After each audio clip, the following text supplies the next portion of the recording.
Into the fray we go, ladies and gentlemen. The time has come, once again. Hang on. We got this.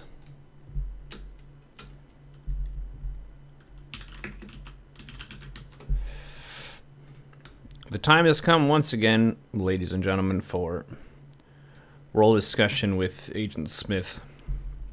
This will be the 46th installation in this series. If you have any questions, tag WhiskerAnt. Those may be passed along, and you can be a part of this discussion. No, this is not a podcast, but Agent Smith is working on a podcast. No, his real name is not John Smith. My real name is not Neuro. We have made up names. It's the internet. Alright, let's begin. And now we welcome Agent Smith. Hello. Yo. How are you? Solid. Business is a-boomin'. The year's still crushing, and I've been on time 2 weeks in a row now. Nice. Out of control.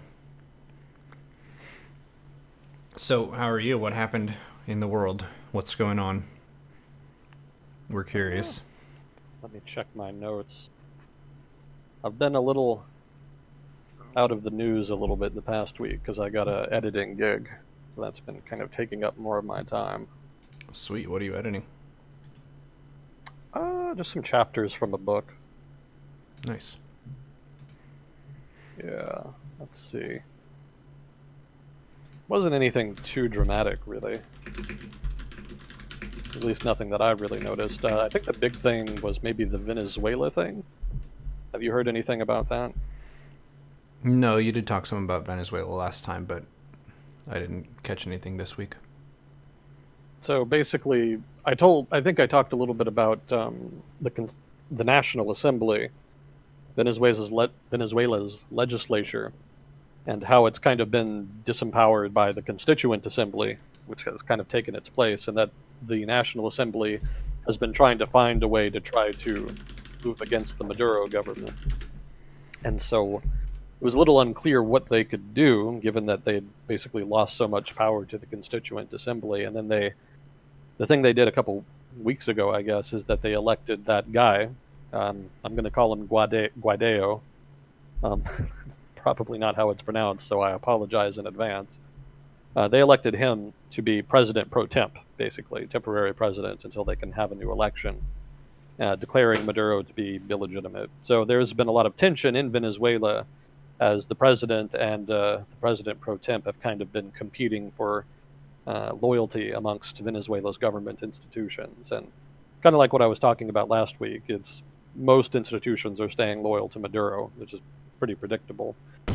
He's been kind of there ensconing his hold on power and the Chavista hold on power over the past, however many years. So, no shock. But it wasn't really clear then, given that status quo, what Guaidó could do. So it looks like the new thing is that they're going to kind of gather foreign aid and try to distribute it in country. And that could be effective because there's enough shortages in Venezuela that if you can kind of be a source of supplies of one sort or another, that kind of does give you political power. The Chavista government partly already does that by controlling the distribution of rations to, I think, communes, if not also localities. They have special committees that are responsible for that, and I think some of them are controlled by the army. I need to read more about it. Again, haven't had as much time as I would normally this past week. But basically, the government already kind of has a mechanism like that, and so this foreign aid could act as a similar such mechanism for the National Assembly alternative government, such as it is. And there may or may not be foreign support involved. I would imagine there probably is, and that could well involve the CIA. It's not... the CIA aren't exactly going to be open about it if they are, but it's entirely possible.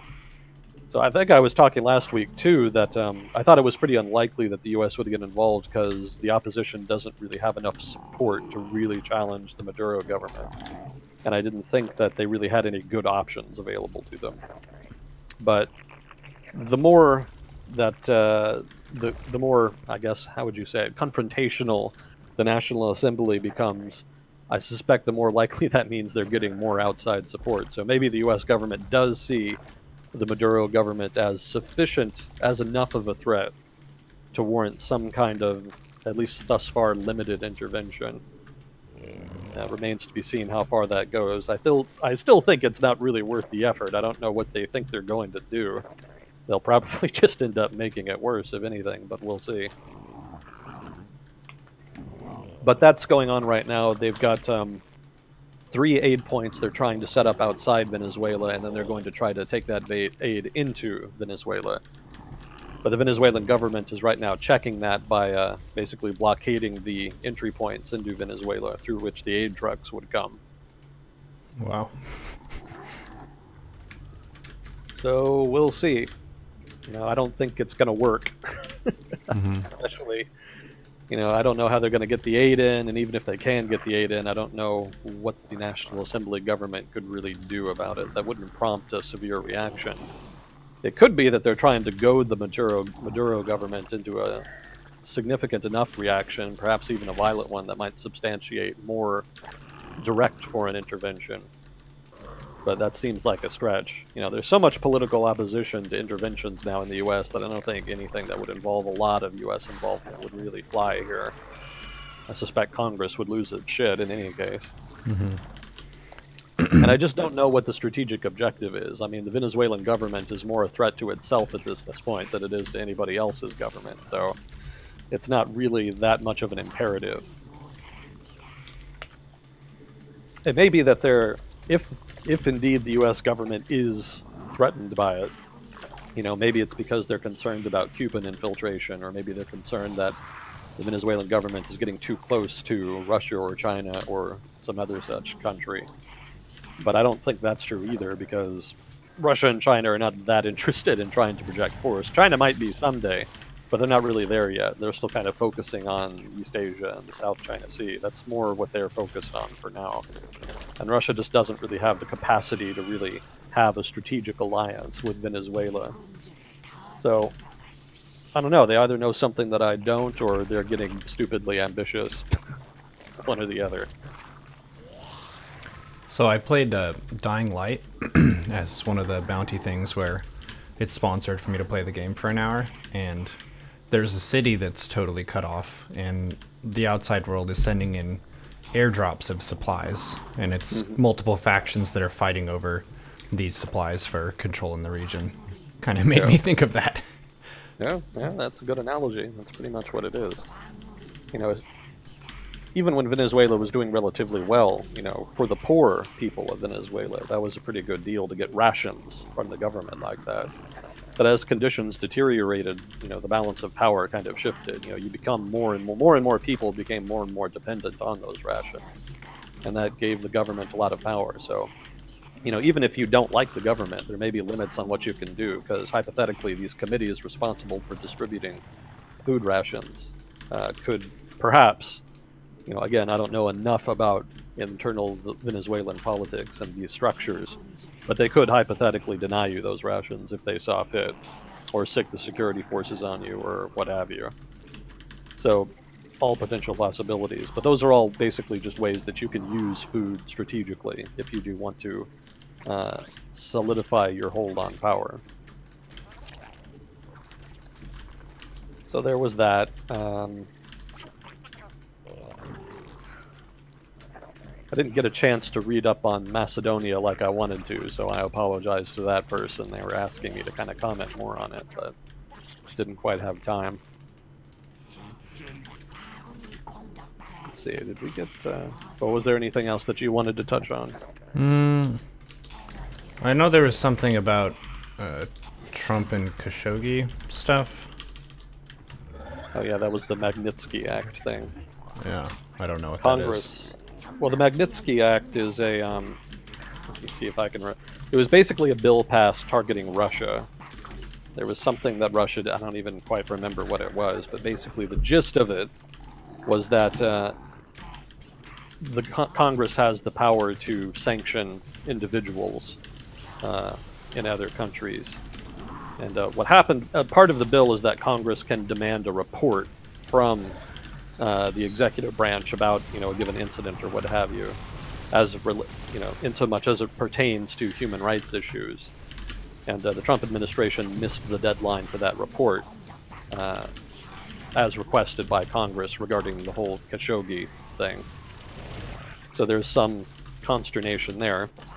That was another thing I didn't get to read about much this week, so I don't know as much about that as I should. So I don't know what penalties there are in the Magnitsky Act for an executive branch not responding in time for an official request like that from Congress. So I don't really know what the significance of the Trump administration missing the deadline would be. Probably not much, since it's kind of hard. I don't think they would have put a lot of teeth into that, but that's just pure speculation. I would have to kind of look into it. But that's the story I think you're referring to there. Mm-hmm. Let's see. We did have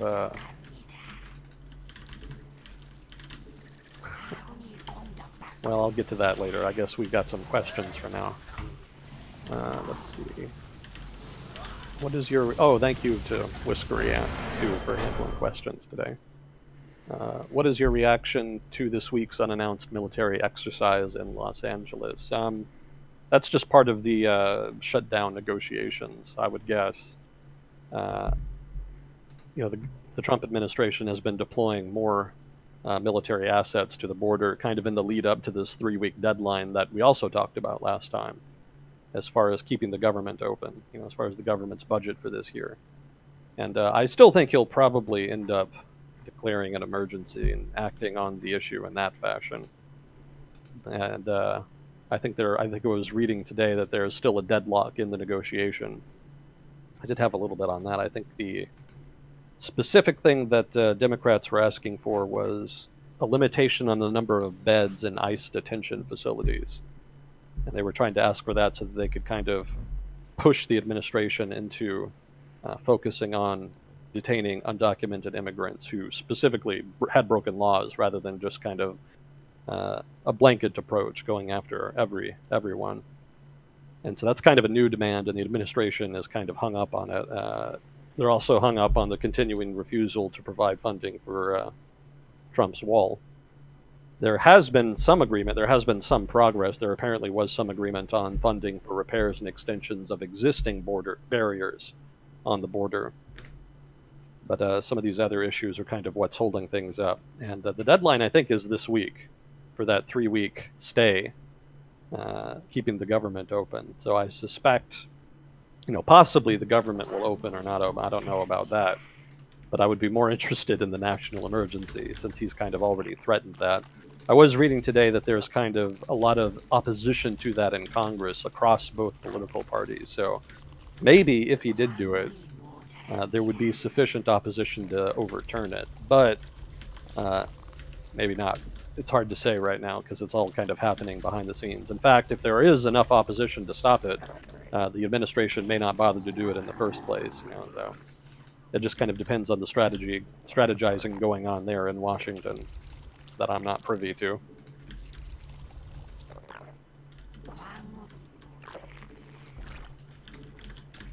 We'll see what happens in a couple days. I suspect it'll all kind of be hashed out then. How probable is civil war in Venezuela now that West supports the new government while Russia supports Maduro? Civil war is not a good outcome, obviously, but it's also not a good outcome for the U.S. or anybody who supports the National Assembly. I mean, it's just going to get real ugly real fast, and it could last a very, very long time. You don't have to look far in Latin America for examples of elongated civil wars. So I would think that the U.S. government, if not other governments in the region, would be very careful about trying to avoid that, even if they do want to see the Maduro government gone. But on the other hand, maybe I'm wrong. maybe that is kind of what they're gunning for. It's hard to say. I would think for now that it's relatively low. I'll say that. That's my early assessment. I don't think the US government would want that, and I think it'll try to avoid it. I think the National Assembly government knows that it would not win a civil war, however long it might drag out. So I suspect that all parties involved will kind of shy away from it, while at the same time kind of threatening it. Sounds like posturing to me. Oh yeah, there's always a lot of posturing. If you are familiar with George Friedman and Peter Zahan, what do you think of their geopolitical forecasting? For the layperson, how accurate are their analyses? I'm not familiar with either, unless they're in some publication. I don't always know the authors. Yeah, I'd have to look into them.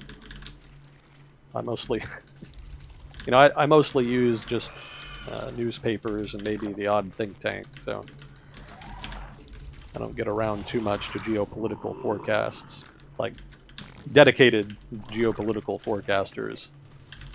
So I can't really comment then. This isn't going to be one of the better episodes, I think. I'm just not quite, I'm a little bit behind the 8 ball, I guess you could say. Do you think Trump fires the air traffic controllers a la Reagan in 1981 if there's another shutdown and they call in sick en masse? Wait, what is the air traffic controller stuff? I don't understand that.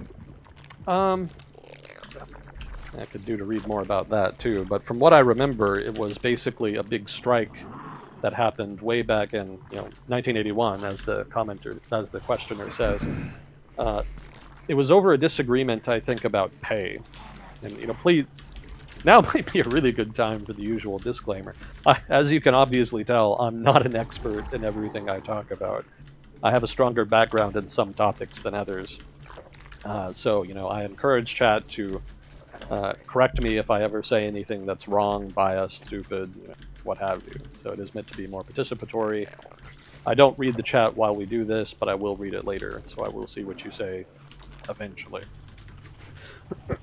So, that said, from what I remember, it was a disagreement over pay, and again, chat, please correct me if I'm wrong on that. And eventually there was a strike by the air traffic controllers. And so the Reagan government threatened to fire all of them, and the union, the air traffic controller union, basically tried to call it as a bluff, because that had never really been done before. Technically, I think it was possible, but it was kind of a norm that that was not something you did. And then the Reagan administration basically did it anyway. So, all of those air traffic controllers who went on strike in 1981 were laid off and had to be replaced, which was done. So that's always kind of been a threat that governments can bring to public unions at the federal level anyway, if not also other levels, that they can always just fire all of you if need be. So, I don't know if air traffic controllers in particular. I've heard some people say that federal workers, if the shutdown resumes, should just all call in sick en masse as a kind of de facto strike. But I don't know what the law says about that, because I imagine their contracts probably have specific clauses about sick days and how you can use them. And I don't know what those are. I would have to look it up. If they are in violation of some clause like that, then yeah, I suspect the government probably would do that. I'm sick of this low pay. Bah! Well, especially so if they appear to be doing so in a particularly organized way. I think when it's just individual cases, and it's kind of evenly spread throughout the government, it's not as big a deal. But if it does seem to be a political move by a significant enough sized proportion of federal workers, then maybe then they would kind of act. But that all kind of depends also on the negotiations. It could be that it could be that they come to an agreement on the budget and then it doesn't even get to pass. Also, I don't think there's really a lot of organization now amongst public unions to that degree. I guess there could be, but I haven't been following them closely. but I haven't heard of any examples kind of suggesting that they've kind of got that in, that they're planning something like that. I've read a lot of people on Reddit saying they should, but I haven't actually heard of anything being planned by the unions themselves. I don't know how effective it would be even if they did. So that's it for questions. That went pretty quick. Well, we did get started at kind of a weird time. Normally we have this segment in the second half of stream rather than the first, so yeah, we still have the viewership kind of trickling in here. But that's cool. That's no problem.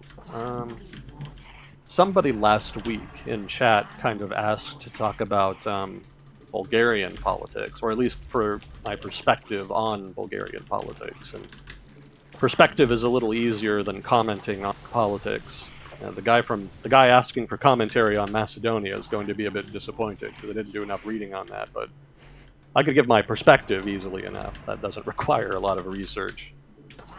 So Bulgaria kind of, from what I know about Bulgaria, it's kind of a country that's struggling to modernize against the weight of its history. You know, the influence of communism on its political culture is still very present. Again, just from what I've read and seen of it.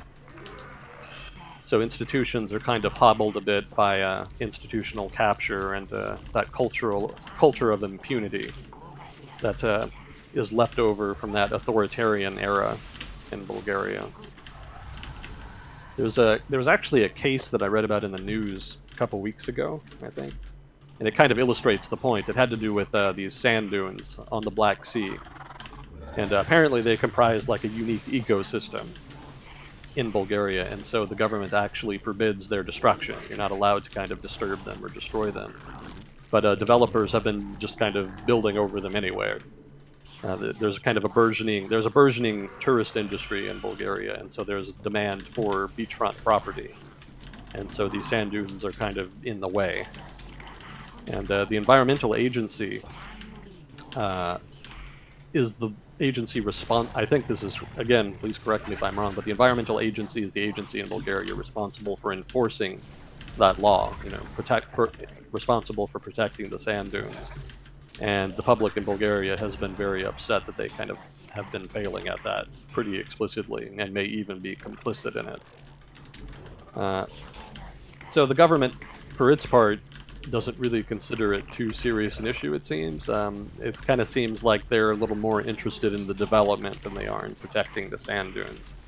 And that may be partly, again, because a lot of the political elites in Bulgaria are kind of have shady connections to private sector actors of one sort or another. And that's, again, not unusual for ex-communist countries. You know, a lot of them have struggled to kind of adapt their political systems into what would resemble sort of modern liberal democratic states, in which there are kind of clear boundaries between the public and private sector, in which there's a lot of oversight, in which there are democratic norms that are observed and respected by elites. All of that stuff is still kind of a work in progress in parts of Eastern Europe anyway. Part of the issue too is that a lot of sand dunes were actually let me see if I get this right. The government, after the communist government fell, the Bulgarian government actually labeled a lot of sand dunes as being private land. So basically privatized it. And they weren't technically supposed to do that, but it involved localities, and a lot of localities were kind of more interested in raising funds by selling the land off rather than correctly identifying it as protected land. So that's another example of corrupt institutions in Bulgaria. Although in that case it was much earlier, you know, that was a couple decades ago now. So that's an example of how institutions in Bulgaria kind of struggle to handle issues like that. Part of the problem is that Bulgaria's civil society is still kind of evolving. You know, communist Bulgaria did not really have a civil society. It was kind of verboten, so it's taking time for that to emerge. Also, there's a lot of poverty in Bulgaria, so there's a lot of people who have an incentive not to really complain about corruption. Because if you can kind of benefit from the corrupt government, either directly or indirectly, it doesn't really behoove you then to threaten that revenue, source of revenue, by reporting it to the authorities.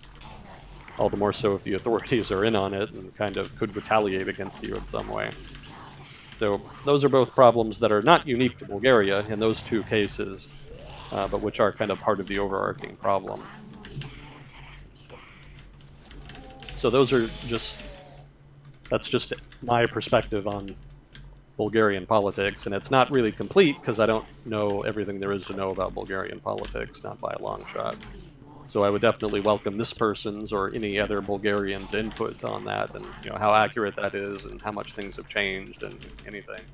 It's always good to hear from people from the countries that we talk about. The first-person perspective is very useful. I think we have some Venezuelan listeners even, so I would hope that they would contribute as well, if they haven't already, and kind of giving their impression of events in Venezuela, such as they are. Let's see. So I think we got a few more questions.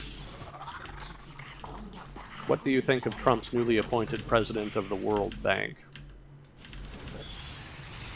That was another thing I meant to follow up on. From what limited reading I did on him, his focus is reform. Apparently they want to focus a little more on asking for basically contingencies. Well, not contingencies. They want to focus more on institutional reform. They want to try to, what's the word I want? Condition, that's the word. They want to condition loans on more institutional and governance reforms in recipient countries. They want the money to be spent better, basically. There's been some criticism of the World Bank on that point in the past, and so it seems like the Trump administration wants to shift in that direction. I haven't really read much else about him and kind of what he wants to do or what he would want to do differently, or even if misuse of, well, not misuse, but if World Bank funds have been getting used inefficiently in the past. Those are all things that I would want to read more about before commenting too much on it. I wouldn't worry too much about it because the World Bank is already pretty neoliberal, so to speak, per se, so I don't think it's going to get any less so with the Trump administration, and for that reason I don't expect it to really change tact that much. It's probably just going to keep going and doing what it's been doing. They've gotten a little bit smarter over time. They don't have conditions attached to the loans that are as stringent as they used to be. They used to be pretty tough on countries asking for bailouts and whatnot. But they've kind of relaxed that because it's become apparent that the political cost of implementing a lot of those reforms is so great that later governments end up reversing them, which just kind of causes the original problem to flare back up again, and then everybody's back where they started. So that's not really useful. So they've kind of taken a different tact and introduced more limited conditions for loan recipients in an effort to try to make those reforms a little more politically palatable and hopefully have more staying power. Let's see. Recently, a top income tax bracket of 70% has been proposed, citing the 90% income tax of the quote-unquote golden age of the 50s. Opponents claim that this is in the U.S., for those not familiar with this. Opponents claim that despite such high tax brackets, nobody paid even 50% as an effective tax rate due to permissive rules regarding write-offs and deductions. They also claim that as part of the Reagan tax reforms, many of these legal loopholes were closed. Therefore, they claim if the top bracket were raised to 70%, it would actually be a stronger incentive against economic activity than had existed in the past. Can you shine some light on the issue? I think you already did. That's pretty much the extent of it. Well, to kind of boil down the argument for it, you've got really big earners, and the push and pull is governments need money to provide services to the population. And for your livelihood, there are some diminishing returns on happiness and also survivability as you get extremely rich. The flip side is, once you are extremely rich, you have opportunities for investing in really large ways that can influence your economy in a positive capacity and do stuff that your average citizen is incapable of. So looking at like the Warren Buffetts, the Bill Gates, and the Elon Musk kind of characters, and the projects they're able to work on as billionaires that other people can't, and how I think a lot of that behavior is something that a lot of Americans identify with. Like, we've talked about this before, even if you're not a millionaire in the US, a lot of people will still kind of think of themselves as that's something that's just over the horizon for them if they just keep at it and if they get a little bit lucky. So this sort of proposition, I feel, is gonna not just upset some people who are very rich, but also people who like to fancy themselves as soon to be rich, and how that would be frustrating for them. I mean, for me growing the stream and stuff, it's become pretty apparent like what paying taxes feels like. As you earn more, you get taxed more, and you're also kind of looking at other countries and how much they get taxed. And on the personal level, you have the experience of how much you've benefited from the services that governments provide versus how much you pay out in taxes. And we have I think a pretty low tax attitude in the US compared to most countries, and it does come with some downsides, like our education system has fallen behind the curve, and I think a big part of that is just the support for the school systems across the country. But it's a battle. It's definitely a battle, and our tax rates, I think, should continue to stay lower than the rest of the world, just because that's what our attitude is. Yeah, that's very much a cultural predisposition here. Of course, there's a lot of variance depending on where you are, and the individual area, locality, state, etc. But in general, that is very much the attitude. Yeah, I would point out, because again, this is something else that I meant to read more about and did not, but I would point out that, keep in mind, that 70% tax was very much a product of its era. You know, that sort of 1940s, 30s, 50s era of government interventionism in the economy, for one, part in response to the Great Depression, but also because it also kind of stemmed from a desire to maintain a large military because of the Cold War and World War II. So it was more politically viable at the time for those reasons. You know, more people were willing to do it. And also keep in mind that, and I think this is true, again, somebody please correct me if it's not, but at the time, the upper class in the United States, and that's kind of an ambiguous term, so, you know, those with like the top 10% of incomes, let's say, they were a relatively small portion of the population, whereas now they actually make up a much larger portion. That's something that I think I remember reading. That, you know, we've talked before about structural changes in the economy and how the economy is kind of shifting. And one of the things that's been happening is that the size of the middle class has been shrinking and that the size of the lower class has been growing. But part of that story is also that the upper class is growing in absolute size. So it's not as politically viable because there are relatively more voters in the upper class now than there were before. Again, somebody please keep me honest on that, because that's a vague memory. I may not be remembering that entirely correctly.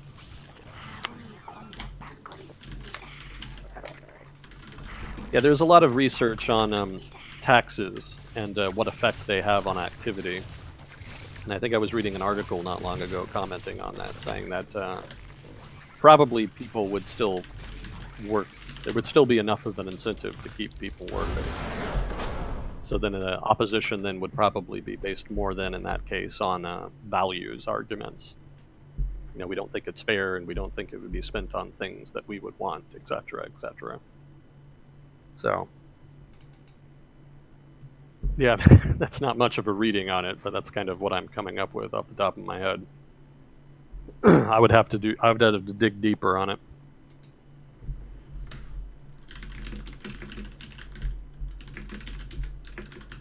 How is AI looking to affect workers? Is it really going to wipe out the majority of jobs like the media says? What are some strategies for dealing with unemployment this will generate? Which ones seem to be the most politically viable? So we've talked about this one quite a few times. Yeah. The first point that you always kind of have to say is that with technology comes the creation of new types of jobs that did not exist before.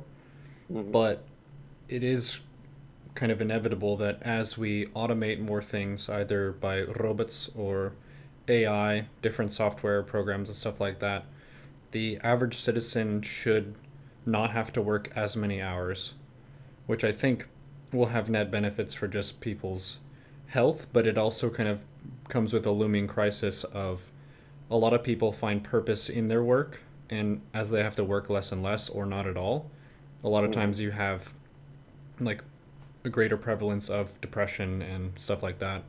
So we're kind of on that cusp of having to figure out why we're alive, what we want to do, and how we want to spend our time if we don't have to work as much. You have a lot of countries like Japan that has a super, super hardcore working culture, and for them to work less, I think would be super good. Like they're working too hard right now, and the US as well. A lot of people have to work a ton just to pay rent and expenses and whatnot, so that would bring a lot of relief. The flip side is there's still tons of work to do, so it's not like we're close to nobody having to work. That's more of like a distant sort of thing. But if you look at, I think Germany is a good example of a country that has a lot of jobs that are less hours of work, but they're very efficient with the way they spend that time. And it's been a pretty successful system for them. I don't know the details of it, but they're already kind of experimenting with a lower hours per week kind of work week. Yeah, it's all very variable right now because it's not clear exactly how they would affect workers. I mean, it may be that as workers become cheaper relative to capital, that there will be more labor-intensive industries that emerge, either existing industries or newer industries. And it could be that, and it's not clear which industries will be most affected. And, you know, it may be that it's very broad, that it affects almost every industry. You know, it's unclear right now. And without knowing specifics, it's kind of hard to project into the future. In any case, it's going to be a long-term change. I don't think it's going to play out really quickly. So, and it's really hard to predict over the long term. I think I was reading a report that, I think I posted it on the Twitter not long ago, talking about how there's they said that a number of industries would be threatened. That was kind of their prediction, but I wasn't sure really, it wasn't clear to me what the report was basing that on. I think they were thinking, yeah, that's what it was. They were saying that it was not just going to be unskilled labor type jobs that would be affected, that it would increasingly affect higher and higher skill levels of employment as AI got better and better. So that's their prediction. They said that it would affect more and more skilled people. So that implies that people who have traditionally been insulated from economic headwinds of the sort that have been affecting sort of more the working, unskilled labor class in developed countries over the past few decades, some of those headwinds may be kind of heading up the social strata, socioeconomic strata, however you want to refer to that. So some strategies for dealing with unemployment. We've talked about that before, and it's going to vary from country to country. It's going to depend on the political consensus that get reached in various countries. It's going to be a negotiation between different political groups, and that's just going to inherently involve result in a lot of variance. You know, there could be something like universal basic income, but some countries are not going to want to do that. The U.S. probably among them, if only because of its political culture. But other countries would probably be all for it. Some of them would be for it, but can't afford it. You know, so it'll just depend, basically, on that factor.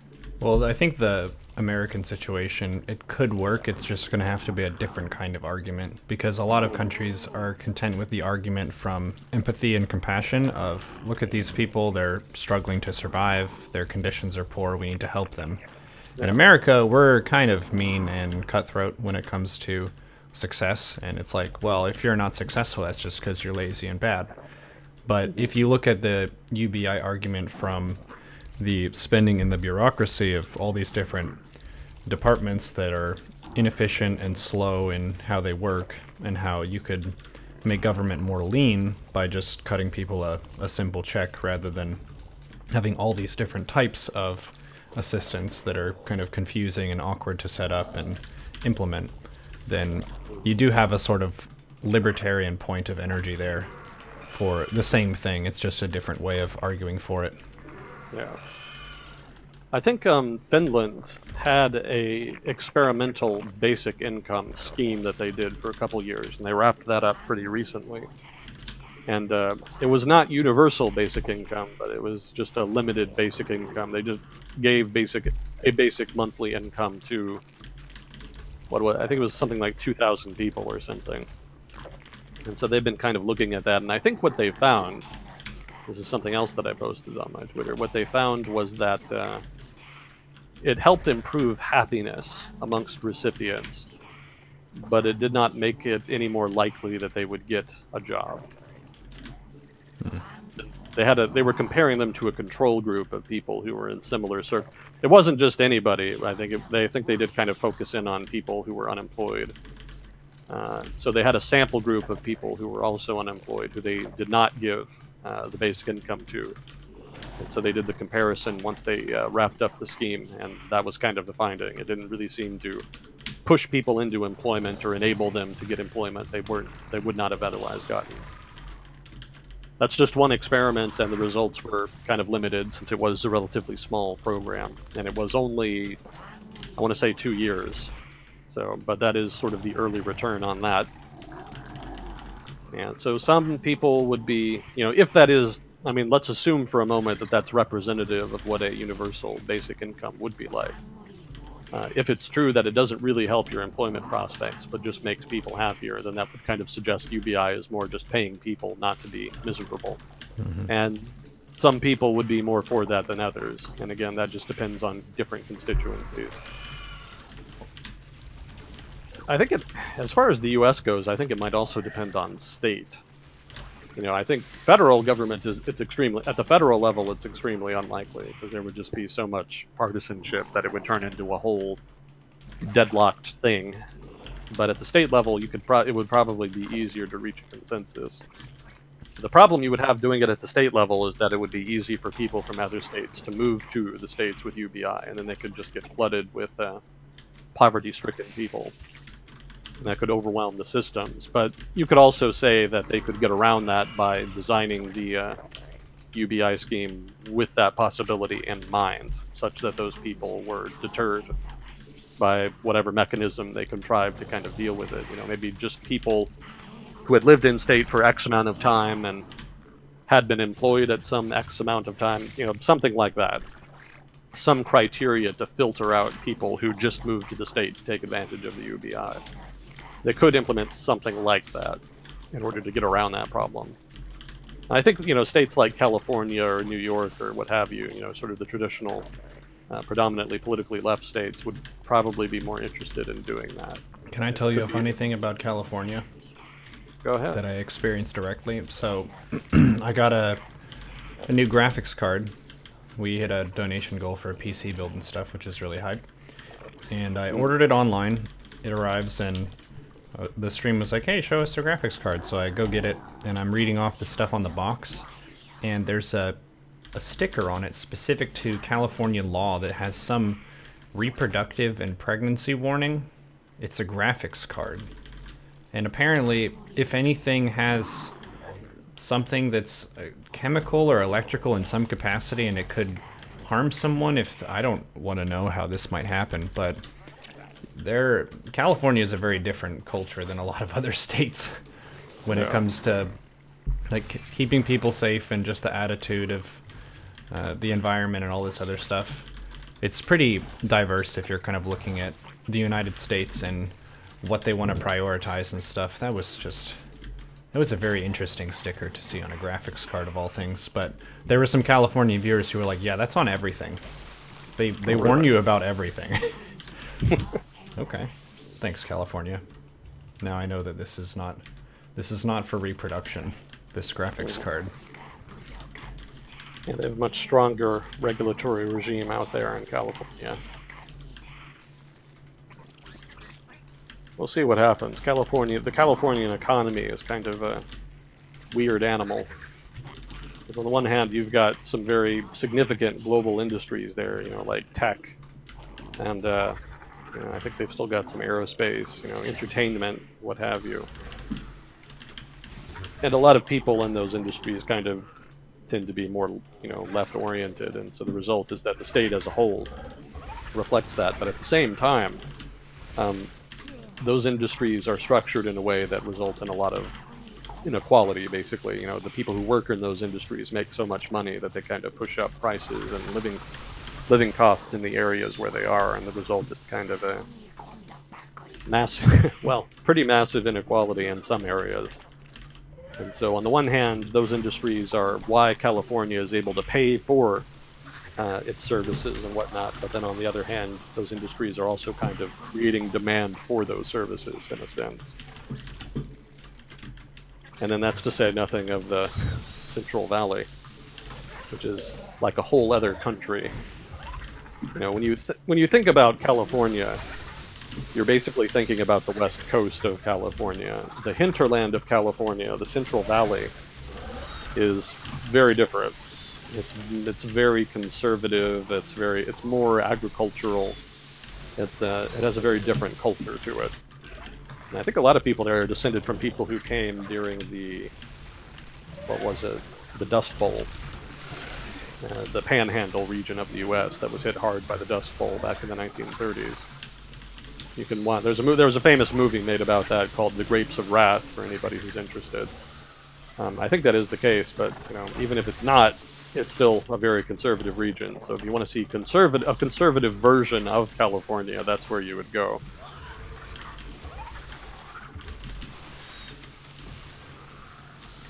So let's see. Why is it that the government shut down? It seems the working class. Why is it with the government shutdown, it seems the working class always suffer, never the elite and rich, etc.? Well, I mean, most government programs that relate to supporting people generally support people who have low incomes. The elite, so to speak, the wealthy elite in the United States don't need support from the government, really. So when the government shuts down, it doesn't really impact them much. Whereas people with lower incomes tend to feel it more. And also a lot of people who work in government tend to be more middle class-ish, depending on the kind of job or contract you're working with the government. And so they kind of feel it more too, especially if they're, again, if they're working for the government, then obviously a shutdown impacts them. So that disproportionately affects that group, that income bracket, so to speak.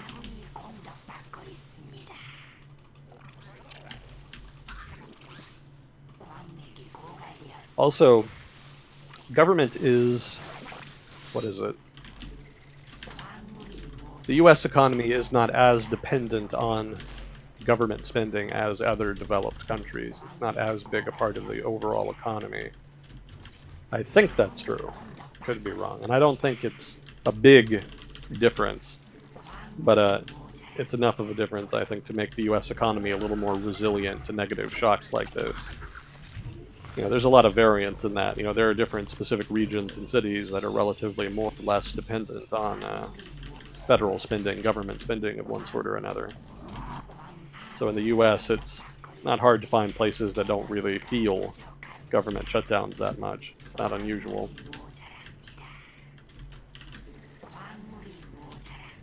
Let's see. Do you feel that it is not also true that taking away universal basic income doesn't improve people's ability to find work? So making jobless people suffer more without benefit? Let me think.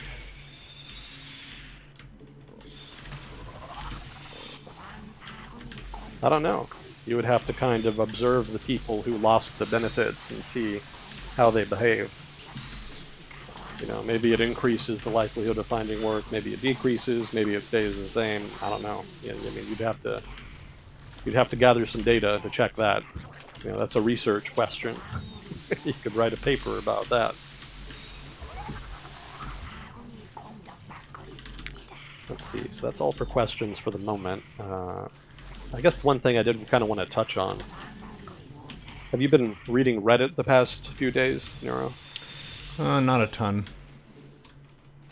So Reddit has been. I think it's kind of passing now, but they had a big shit fit on Reddit because a Chinese company invested in the company that owns Reddit. And so then a bunch of people were saying that Reddit was going to start censoring anti-China content. Oh boy. So then, cue the shit ton of posts about sundry Communist Party atrocities in China of one sort or another over the past half century, one after the other. So that was not entirely justified because the Chinese company investing, I think it was a 5% stake in the company. That's not really enough power to influence decisions like that. Buying equity in a company doesn't mean you get to interfere in the operation of the company, per se. But more to the point, a lot of the posts that were on Reddit were about Tiananmen Square and the massacre that occurred there in 1989. So I thought it might be interesting to talk a little bit about that.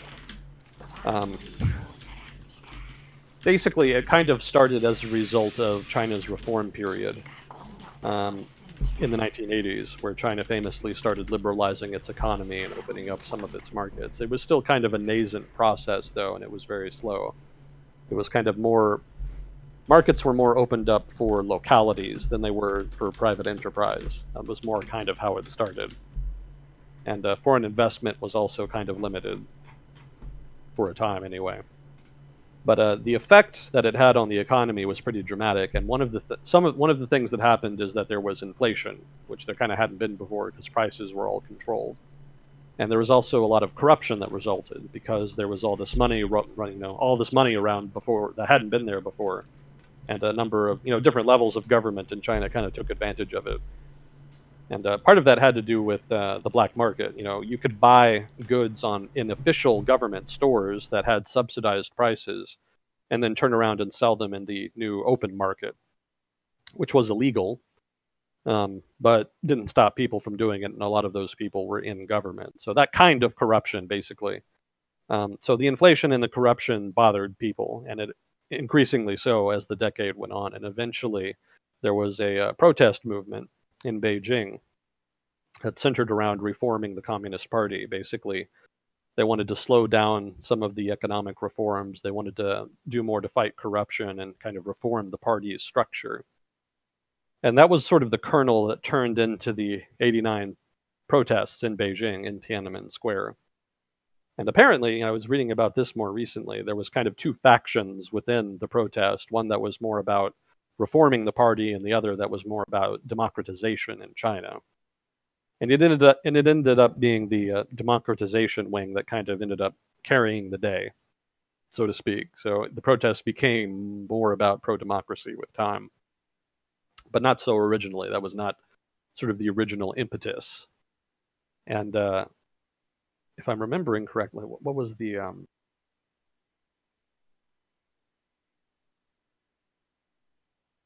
Well, at first, the government didn't really know what to do about it. They did not. The initial impulse was not to immediately crack down, and there was division in government between liberals, quote unquote liberals, relatively speaking, in the Communist Party, and the conservatives, the hardliners. And the hardliners were all for a crackdown. They saw this as a threat to the party's rule, but the liberals kind of wanted to not crack down, and not only that, but maybe even give some concession. So there was a big debate in the party about that, and eventually it was the hardliners who won out. And I think one of the liberals involved, I think his name was Zhao Ziyang. I hope I'm remembering that right. But he actually went to Tiananmen Square and tried to talk the protesters down and get them to disperse because he kind of knew what was coming. But of course they did not. So those protests stuck around. Now, when the crackdown came, I think the initial troops that were sent actually refused to fire on them. And part of the reason for that is that the protesters started talking to the soldiers who had been dispatched. And they all spoke the same dialect. They all spoke Putonghua, sort of the standard Mandarin in China. And so the soldiers kind of stood down. which of course the party did not like. So the party responded to that by getting detachments of soldiers more from the hinterland of China. These were people who spoke different dialects than Putonghua. And I know standard Mandarin is taught all over China, but usage and proficiency in Putonghua varies wildly depending on the region. So there are still rural areas of China where people are sort of vaguely familiar with it, but are not great speakers. That's improved with time. I think most everybody is at least proficient now, but back then, not the case. So they got some soldiers from a rural area of China where they didn't speak Putonghua very well. And the protesters were not really able to communicate with them. And those were the soldiers that went on to massacre the protesters. Now, something else to keep in mind, there's two other points here. One point is that the protests were not limited to Tiananmen Square. That was where the students originally started their protests and kind of remained for the duration. But there were other protests around the city that started, especially as it became clear that the military was coming in. So there were barriers, blockades, and whatnot. And actually, a lot of the violence that happened at the time happened outside of Tiananmen Square. It happened with the other civilian protesters outside of Tiananmen Square, kind of trying to stop the army from moving in to the square to attack the students. And when you see gunfire, when you see people in the streets running from gunfire and whatnot, that's actually outside of the square generally. I think Tank Man is an example of that, the famous picture of the guy standing in front of the column of tanks. I don't think that was the actual Tiananmen Square. That was one of the avenues leading to it. Somebody can correct me if I'm wrong on that, but I think that's the case. And then the other point I wanted to make about Tiananmen Square is that besides not taking place just in Tiananmen Square and kind of encompassing broader Beijing, the protest actually also happened in other major cities in China. There are people on, I've read this on like Quora and stuff, so, take it for what it's worth, but I've read from various sources, not just Quora, but, again, I can't confirm it, but people traveling in China at that time report seeing or hearing about protests in other cities. So that would suggest that it was not just a phenomena in Beijing. It may well have been a protest that started in Tiananmen Square that actually became a national protest. And that's not nearly that. Again, it's hard to prove because the Chinese government at that time did not allow nearly as much access for journalists as it does now. But because they didn't allow that access, it could well be that there were a lot of protests in other parts of China, and perhaps even similar crackdowns that we just don't really know about because there wasn't that media presence outside of Beijing that there was in Beijing itself. I feel like that's very likely the case. It will be, I think, more strange if a protest was local to a single city rather than more of a widespread sentiment. I mean, look at the Occupy movement. It started as Occupy Wall Street, but the kind of energy of what it was about applied to basically everyone. So pretty much every other major city had some kind of representation of that discontent. Yeah, so it's significant because that would kind of better explain why the Chinese government is so cagey about it and so hell-bent on kind of trying to censor it in China, because a national protest that threatens the party's governance is a lot more serious than just a student protest in Beijing. So that would kind of explain the party's sensitivity over the matter. It would also kind of explain the well, I mean, it could also imply that there was a much broader crackdown in which a lot more people died. And that also explains why the party would want to kind of erase the memory, because it wouldn't just be the people in Beijing who might talk about the issue. If it happened all over the country, then it's much more difficult to stop that information from spreading. So that would kind of necessitate then a much broader crackdown, on that information than you might otherwise have if it had just happened in Beijing. So let's see. Okay, so we had some more questions. The study you referred to earlier showed that UBI didn't increase employment. The study also showed that it didn't change unemployment either. Doesn't this mean the study shows UBI as a good thing because the critique that people won't get employed is shown to be untrue? It's just about phrasing. UBI doesn't make people get jobs. Taking away UBI doesn't make people get jobs are both true, but carry different connotations. Let's see. All right, let me ponder it here.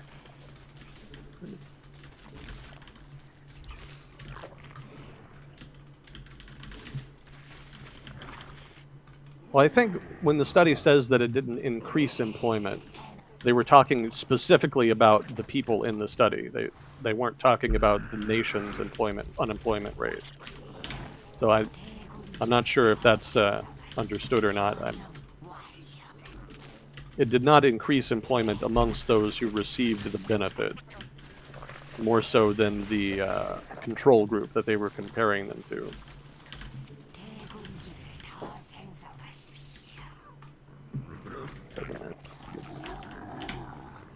It doesn't disprove the notion that people won't get employed.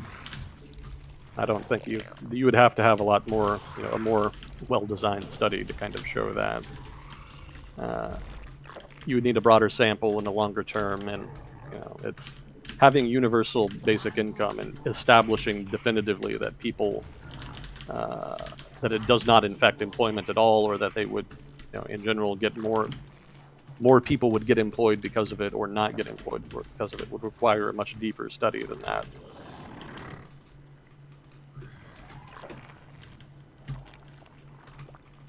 It's true that those two phrases carry different connotations, but they're kind of two sides of the same coin, too. UBI doesn't make people get jobs. The evidence from the Finland experiment supports that. Taking away doesn't make people get jobs. The experiment would also support that. Taking away doesn't make. Again, you would have to kind of observe them after the fact, so I shouldn't say that the experiment supports that. You would have to observe them after the fact to establish that. Those are kind of two different research questions that would require different methodologies. For the second one, it's more after the fact, and with the former, you would have to observe them while they had it.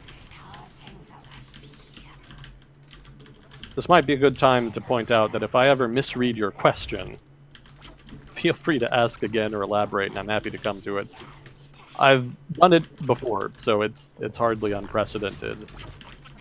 So, by all means, kind of get back to me there if I'm missing the gist of it, or if I don't answer, quite the way you want, or if I just miss the point of the question, or what have you.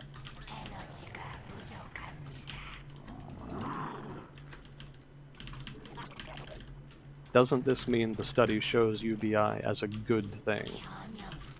Because the critique that people won't get employed is shown to be untrue. It doesn't say that people won't get employed, but it doesn't say they'll get employed either.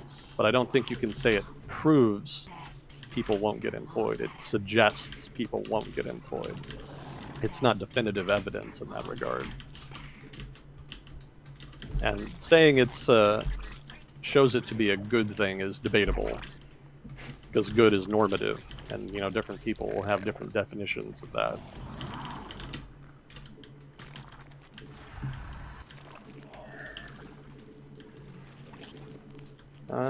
Is campaign finance reform likely in our near future, seeing as public opinion of Congress is at record lows? I'm sure there will be at some point, but I don't think it's going to be near future. There is kind of broad support for it, but there's probably going to be big differences in opinion on what it would look like. And keep in mind that what was it, Citizens United, I think, the Supreme Court ruling on Citizens United was predicated on free speech. So, if you have a lot of money, then, and this is a gross simplification, but basically if you have a lot of money, you have as much of a right to use that money to have your voice or opinion heard as does anybody else. And that was more the court's opinion. Sort of the countervailing opinion is that your voice gets heard more if you have more money, and that's unfair. So it's a little unclear how you can kind of reconcile those views. In one, the concern is more with free speech, rather, and with the other, the concern is more with, I guess, corruption, undue influence, however you want to characterize it. Somebody more versed in the subject can probably do better than me in that, but that's kind of the gist of it. So it's going to be a little tricky to get around that. You know, it'll be very given the Supreme Court's position on the subject, as illustrated in Citizens United. You'll have to design any campaign finance reform legislation very carefully. You know, you'll have to design it in such a way that it can't be argued that anybody's freedom of speech is kind of being abridged.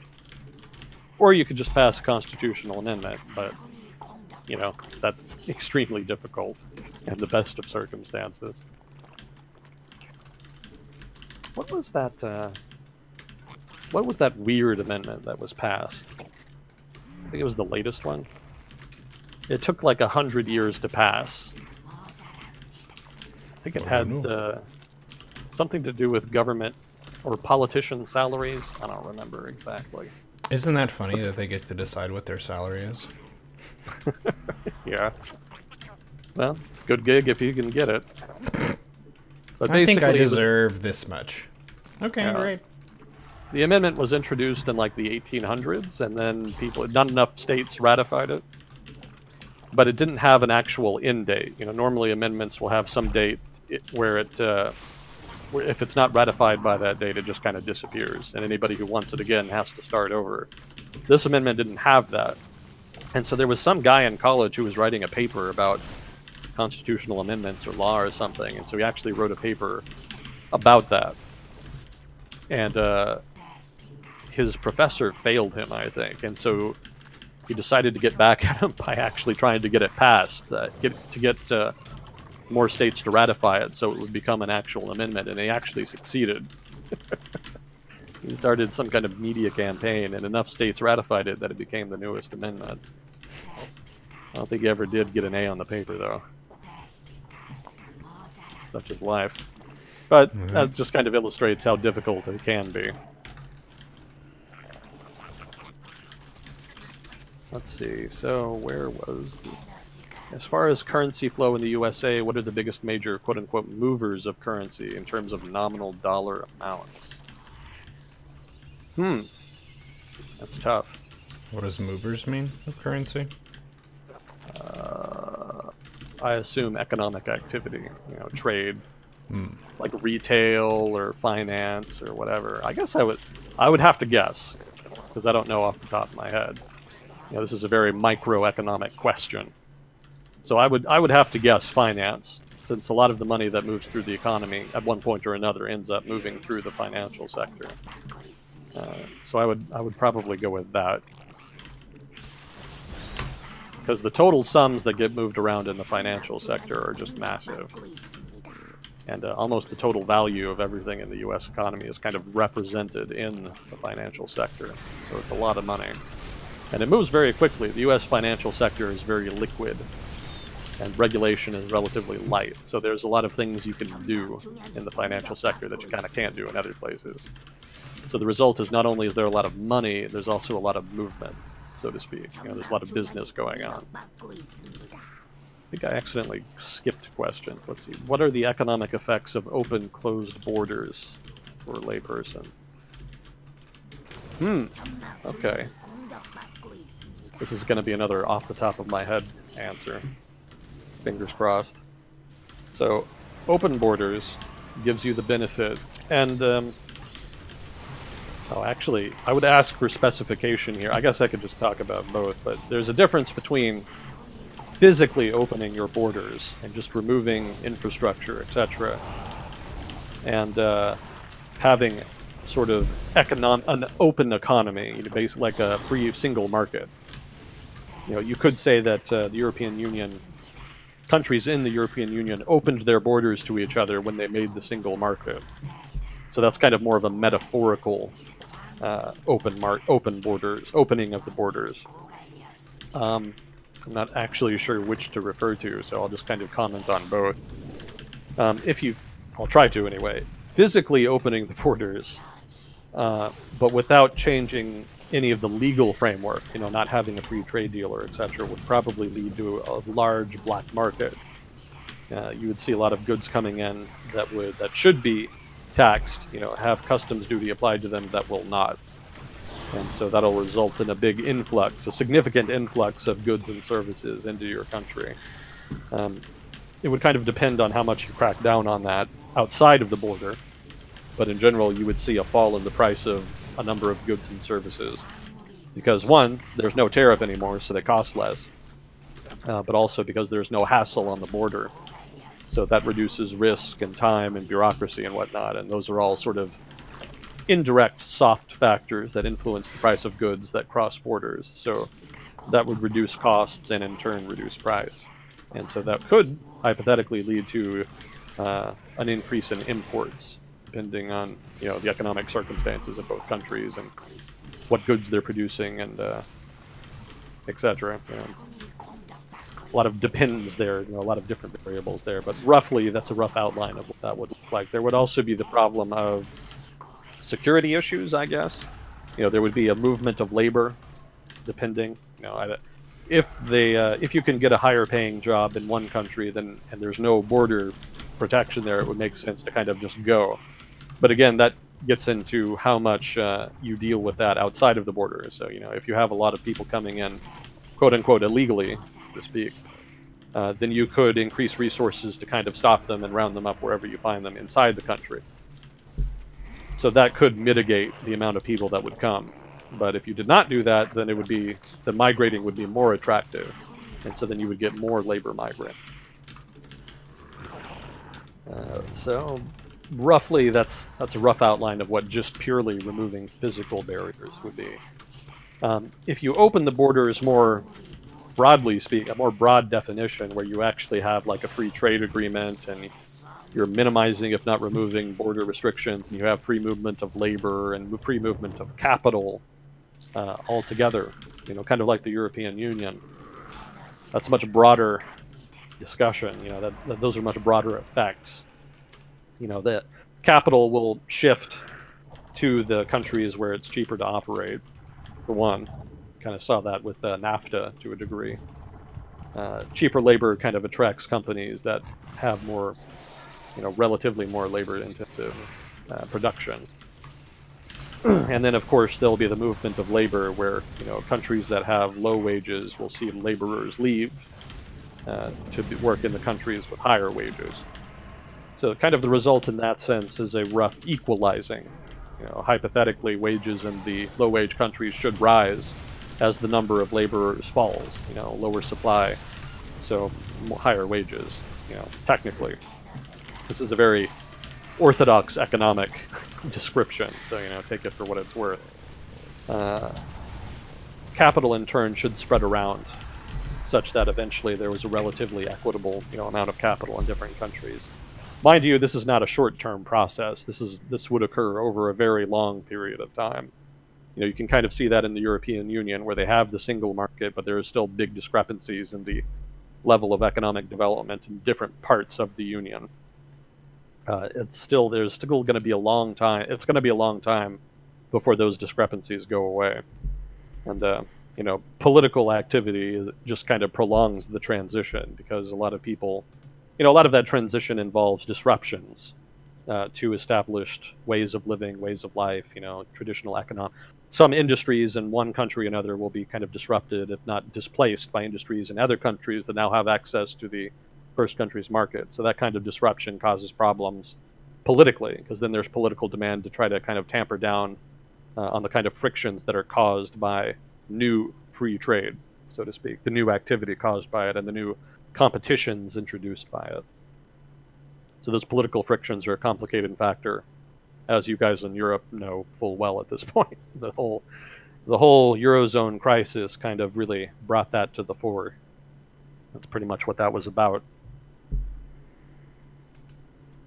So that's, again, off the top of my head, that's a rough description of the effects of opening and closing borders. And I'm sure there's more to it that I'm not remembering. You could get into any number of different aspects, national security and things like that.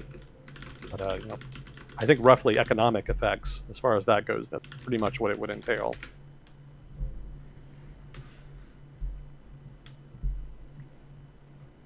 As far as, oh yeah, we already. Are we doing okay on time? Heck yeah, dude. Okay. We're about hour and a half in, I think. Okay. So depending on energy, I was thinking 2 to 3 hours, depending on what you want. That's normally Yeah, when I that's take fine. my intermission. Gotcha. Okay. No problem.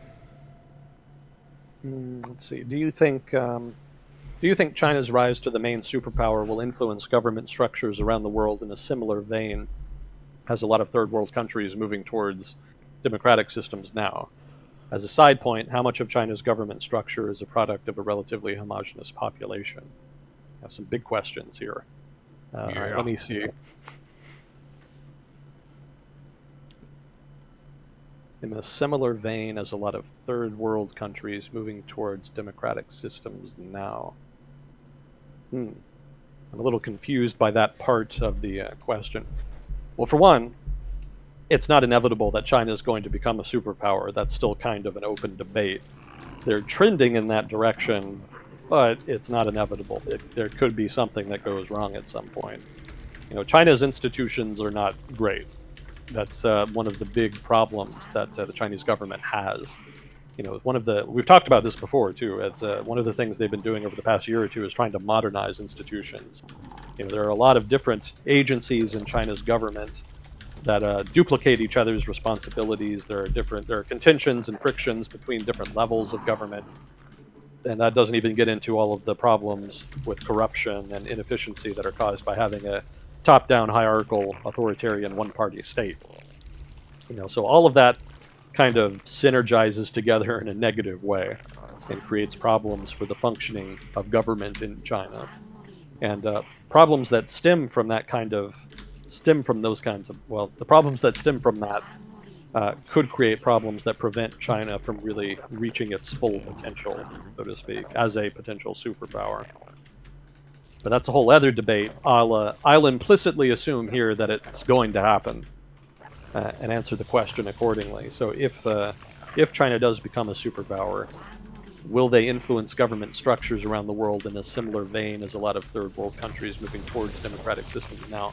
The issue with there is that a lot of third world countries are kind of moving away from democratic systems now. That's sort of part of the overarching discussion about the rise of illiberal democracy and sort of the descent, so to speak, of liberal democracy around the world. I think I read not long ago that it had kind of stopped, that the declining trend had kind of stopped, but that's still not improvement. They're not. So democratic systems around the world are a little bit under pressure right now by populist political forces or economic pressure or any number of issues. It is kind of a worldwide phenomena at this point. So I'm not sure what's meant by that here in this question. I definitely think that China, regardless of whether it becomes a superpower, will definitely influence global institutions. China has already built some international institutions. I think they've got 3 major investment programs, basically, and I always forget the names, so I can't remember them off the top of my head. But basically, competitors to the IMF and the World Bank. Just basically loan programs. So they're already kind of trending towards that, and there's probably going to have to be a negotiation with other developed countries, or with the established developed countries other than China, with China about how global institutions like the UN and international trade institutions and etc. kind of need to change to reflect Chinese preferences, or perhaps more accurately, Communist Party preferences. That's very much in the future for now. Chinese pressure is growing in that vein, but they still don't really feel comfortable enough and confident enough to really push hard. So the negotiations thus far have been really limited in scope and frequency. But I think if China does become a superpower, then definitely those negotiations will happen. Definitely they would put a lot of pressure to try to see their preferences realized in institutions like the UN, if not also the IMF and World Bank, just among others. To say nothing of all the new institutions they create. It may be that they don't even bother negotiating with the status quo institutions and just try to replace them with institutions of their own. So I would ask for a little bit of clarification for the first part of the question there. For the second question, as a side point, how much of China's government structure is a product of a relatively homogeneous population? I don't think I don't think the two are really related that much. China's government structure is very much a function of its 20th century history. I think that's the more important determinant there. Because China in the early 20th century went through a very difficult period of very convulsive conflict and political tension between many different groups, but especially nationalists and communists. And the communists, for their part, who are more relevant here, designed their sort of the kernel of what would become Chinese political institutions while they were in, I want to say Shanxi, sort of northern China after the Long March in the late 30s. That was kind of really where they started to develop those institutions. And Chinese government kind of reflects that to a degree, in so much as it's meant to be a somewhat flatter organization than equivalent top-down hierarchical Stalinist political systems that were kind of contemporary to that period. There was a desire to have more of a role for public input than other more bureaucratic communist systems.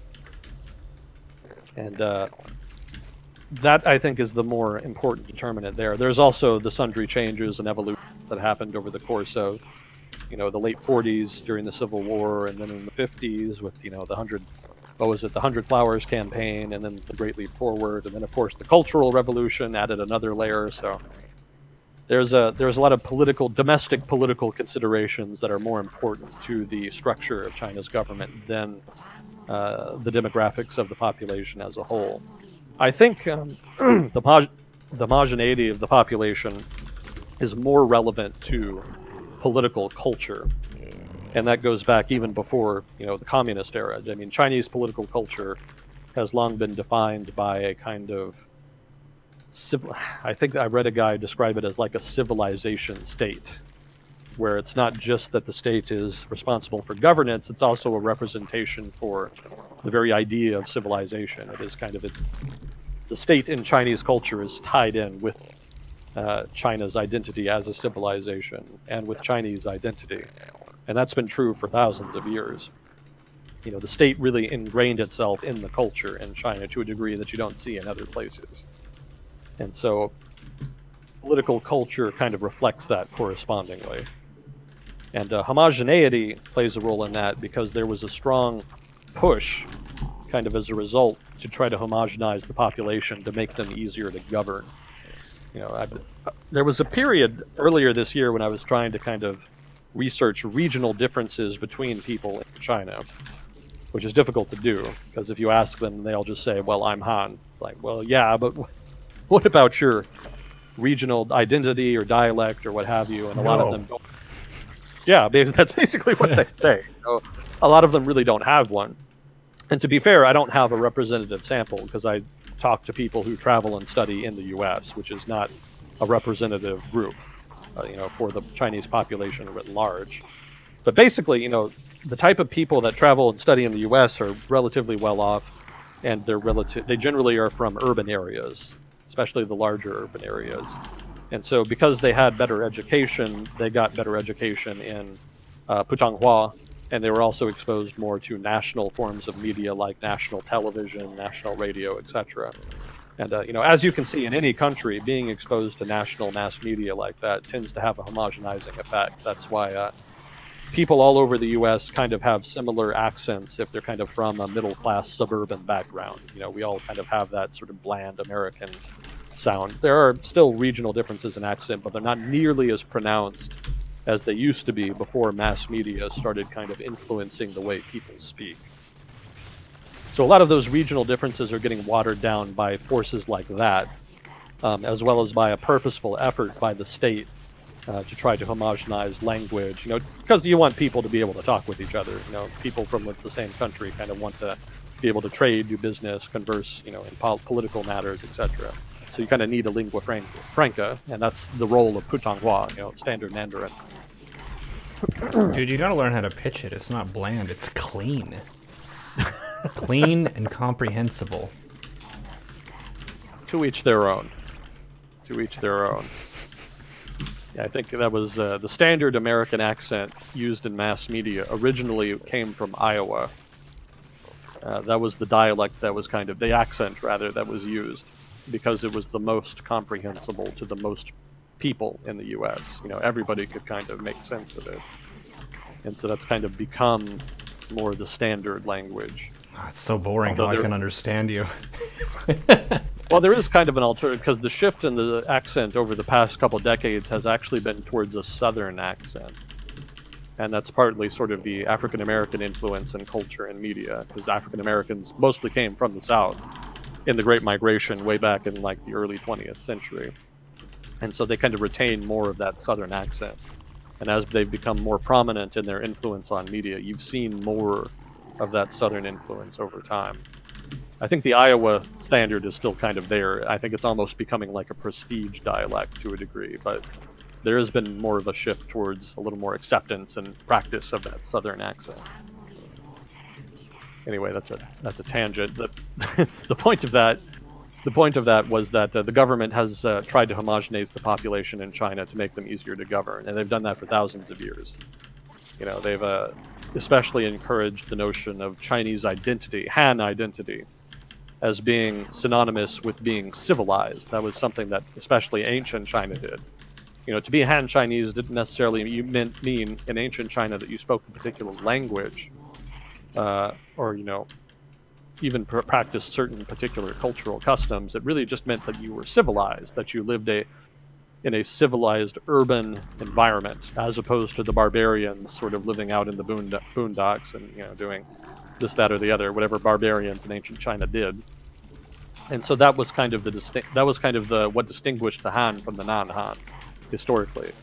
So the Han then is not really an ethnicity per se. It's more of like it's almost like saying you're Roman. Back in ancient Rome, being Roman didn't necessarily mean you spoke perfect Latin, that you practiced all of the customs correspondent with being Roman. It just kind of became over time an identifier that you lived in an urban area and lived in a certain way. You kind of lived that urban ancient lifestyle. Well, it's kind of a nationality and a cultural identity rather than strictly an ethnicity. Yeah, that's a good way of putting it. By the way, I encourage anybody who thinks I'm wrong on this to please do comment and correct me. I don't want to. If I'm wrong, I want to know more than anybody. So please do correct me. But that's what I'm remembering right now. So that being the case, all of that homogenization across time resulted in a relatively homogeneous population and a political culture that kind of prioritized that, as well as a political culture that had great respect for authority and the role of the state and sort of the lives of the citizenry.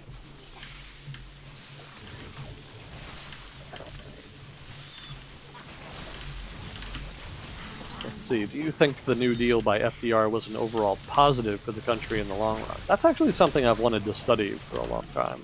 Just haven't ever gotten around to. The economic effects of the New Deal. Not entirely, I don't know enough about it to comment on whether it was overall positive for the country in the long run. It's an especially difficult to question because you're asking about the effect over the long run. That's a much broader question than just the immediate effects.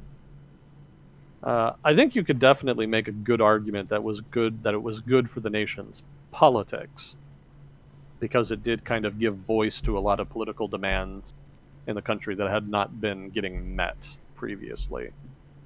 And you could argue that even that is a bad thing because of the effect it had on the political culture, and especially if you're a very free market conservative, you would probably make that argument. That sort of the acceptance of the welfare state and the growth of the welfare state that stemmed from the New Deal has been a net negative over the long run. But that all comes down to perspectives, and like I was saying before, well, like I have said before, I'm not here to proselytize. I'm not your mother. I'm not going to tell you how to think. I just want to give people more information so that they can kind of form their own opinion, judge better for themselves. Some days I do better at that than others. This is not one of my better days, but nominally that is the objective here. But some people want to be told what to think. Are you just what? Some people want you to tell them what to think. Are you just going to leave them out in the cold? Yes. Out in the cold void of critical thinking and reasoning. Oh, no. I'm not really the guy you want telling you what to think. I'm not very good at life, so I'm not the guy you want in your control room let's see. I mean, yeah, I would really have to read more about it before I could comment on it substantively beyond that. I would really want to read more. And there's a lot to read on the subject. You know, it's very much a big question in, what would you call it, historical economics, or economic history, so to speak. Let's see. Do you think there is a threshold that would trigger China to annex Taiwan by force in spite of the mutual defense treaty between the U.S. and Taiwan? I actually don't think that treaty is still in force. That actually ended up getting dropped. So I think right now it's more of kind of an understanding more than an outright treaty. I think nominally Congress did pass some kind of resolution in the early 80s. I think it was the Taiwan Relations Act. And that's kind of more the cornerstone of U.S.-Taiwan defense ties right now. And it doesn't say explicitly that the U.S. has to protect China if it gets invaded. I mean, has to protect Taiwan, rather, if it gets invaded. In so much as there's a difference between the two. Let's not go down that road. You know what I mean. But yeah, that's not set in stone per se. I think it has to do with the wording, which I don't quite remember off the top of my head. But nominally, there is a commitment by the U.S. to protect Taiwan. But yeah, is there anything that would trigger the Chinese to attack Taiwan? It's hard to say, because that would very much come down to domestic political considerations in China. And China, of course, China's political system is very opaque. So it's kind of hard to judge what the equilibrium is at a given time and how they would respond to given stimuli, what the trends are in the political system. I mean, there's just a lot of unknown variables there. In general, I think the consensus is that if Taiwan unilaterally declared independence, then that would trigger Chinese action, or action by China, so to speak. But, you know, even that is unclear because of the opacity of the government. It could be a function of any number of factors that we're not even aware of. So, the U.S. policy on the issue is that it recognizes that there is one China, but that it does not support forcible reintegration of Taiwan. That it wants any unification to happen peaceably and through peaceful negotiation. Which is basically a non-statement. You know, basically it's just, we want the status quo. We're not really going to pick a side. Just everybody shut up and nobody gets hurt, that kind of thing.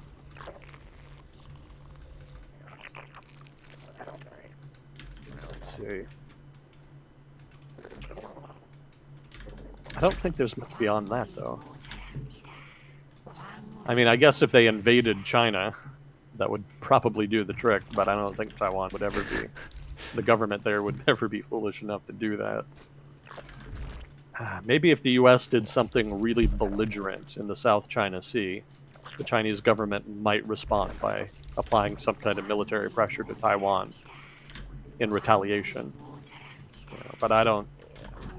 Even that is dicey, because that's a big escalation.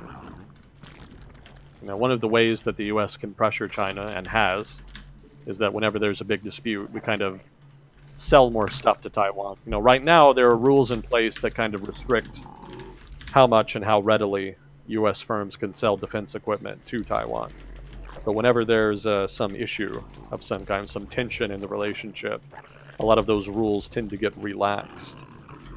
You know, that happened under the Bush administration, the second Bush administration, regarding the sale of, I want to say aircraft. Quite remember exactly.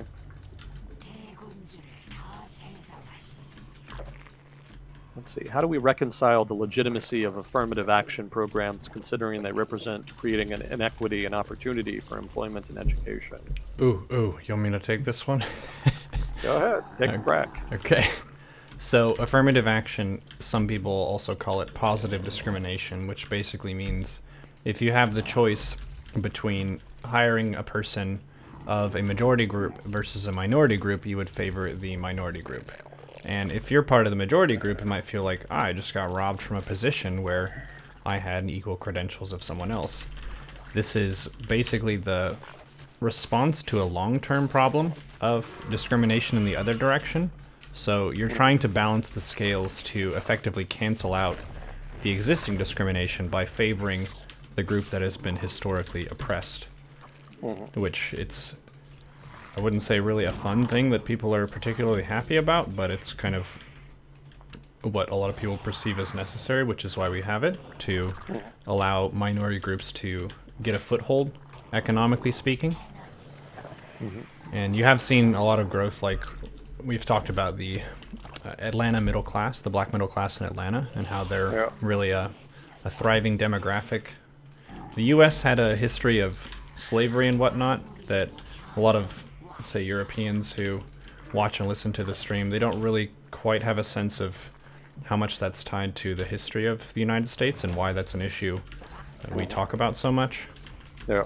It's like, what is the big deal? Well, this was actually a massive nationwide thing for hundreds of years, so a lot of that is still kind of unwinding, and we're trying to fix those problems. Because a lot of the problems, say when the Emancipation Proclamation happened, so that's Abraham Lincoln saying, slavery is no longer a thing in the U.S. and people are free. And it seemed like, oh, maybe it's over, like we won.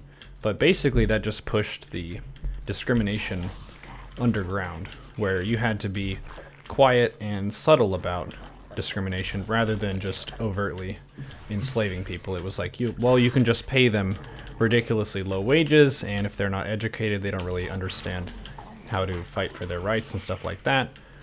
And then you have things like Jim Crow laws, which just segregate people and still kind of maintain a lot of that discrimination and prejudice. And then the civil rights movement was still fairly recent in terms of the history of the country. This is like 60s and 70s. People are actively demonstrating and protesting in the streets and stuff. So if you have the perception that, oh, well, we're done with all this, then you're kind of missing the size of the problem, I would say. It is a very, very large and old problem that we're trying to unpack with this. And it's not a fun business. Like, oh yeah, let's do affirmative action. That's gonna be a joy. But slavery also was completely terrible, and we still have to work to fix all that. That's a good answer, and that is pretty much the most common argument for. And so that is a good summary there. You could also argue, just to kind of add on a little, that you don't have to reconcile it. It's just it's just a function of politics. You know, whether or not affirmative action is good and desirable and should be implemented is a part of the negotiation between different political factions and the U.S. government in the political system. And we use those democratic institutions to kind of reach a consensus on that. And if enough people think that we do need it or want it, then we have it, and if not, then we don't. And so in that sense, it becomes legitimate when the democratic institutions implement it. In that sense, you don't have to reconcile it. So it just, again, when it comes to judging policies like that, it's always a matter of personal opinion. You know, you don't have to like it or not like it. You're free to reach your own conclusion on that. And but do keep in mind that people's perspectives on that are going to be a function of their own preferences. So it's not that they want it or don't want it because they're evil. They generally just have a different perspective on it, different values, different preferences, etc., etc. There are some people who have malicious motives, to say the least. Those people definitely exist. But if you take the Crusader mentality that all of your opposition are evil, vile monsters, then you're going to have some problems. The political system is not going to be able to cope with that probably over the long run. So, again, I'm not your mother. I'm not going to tell you what to do, but that's in general an outline there. So go ask your mom.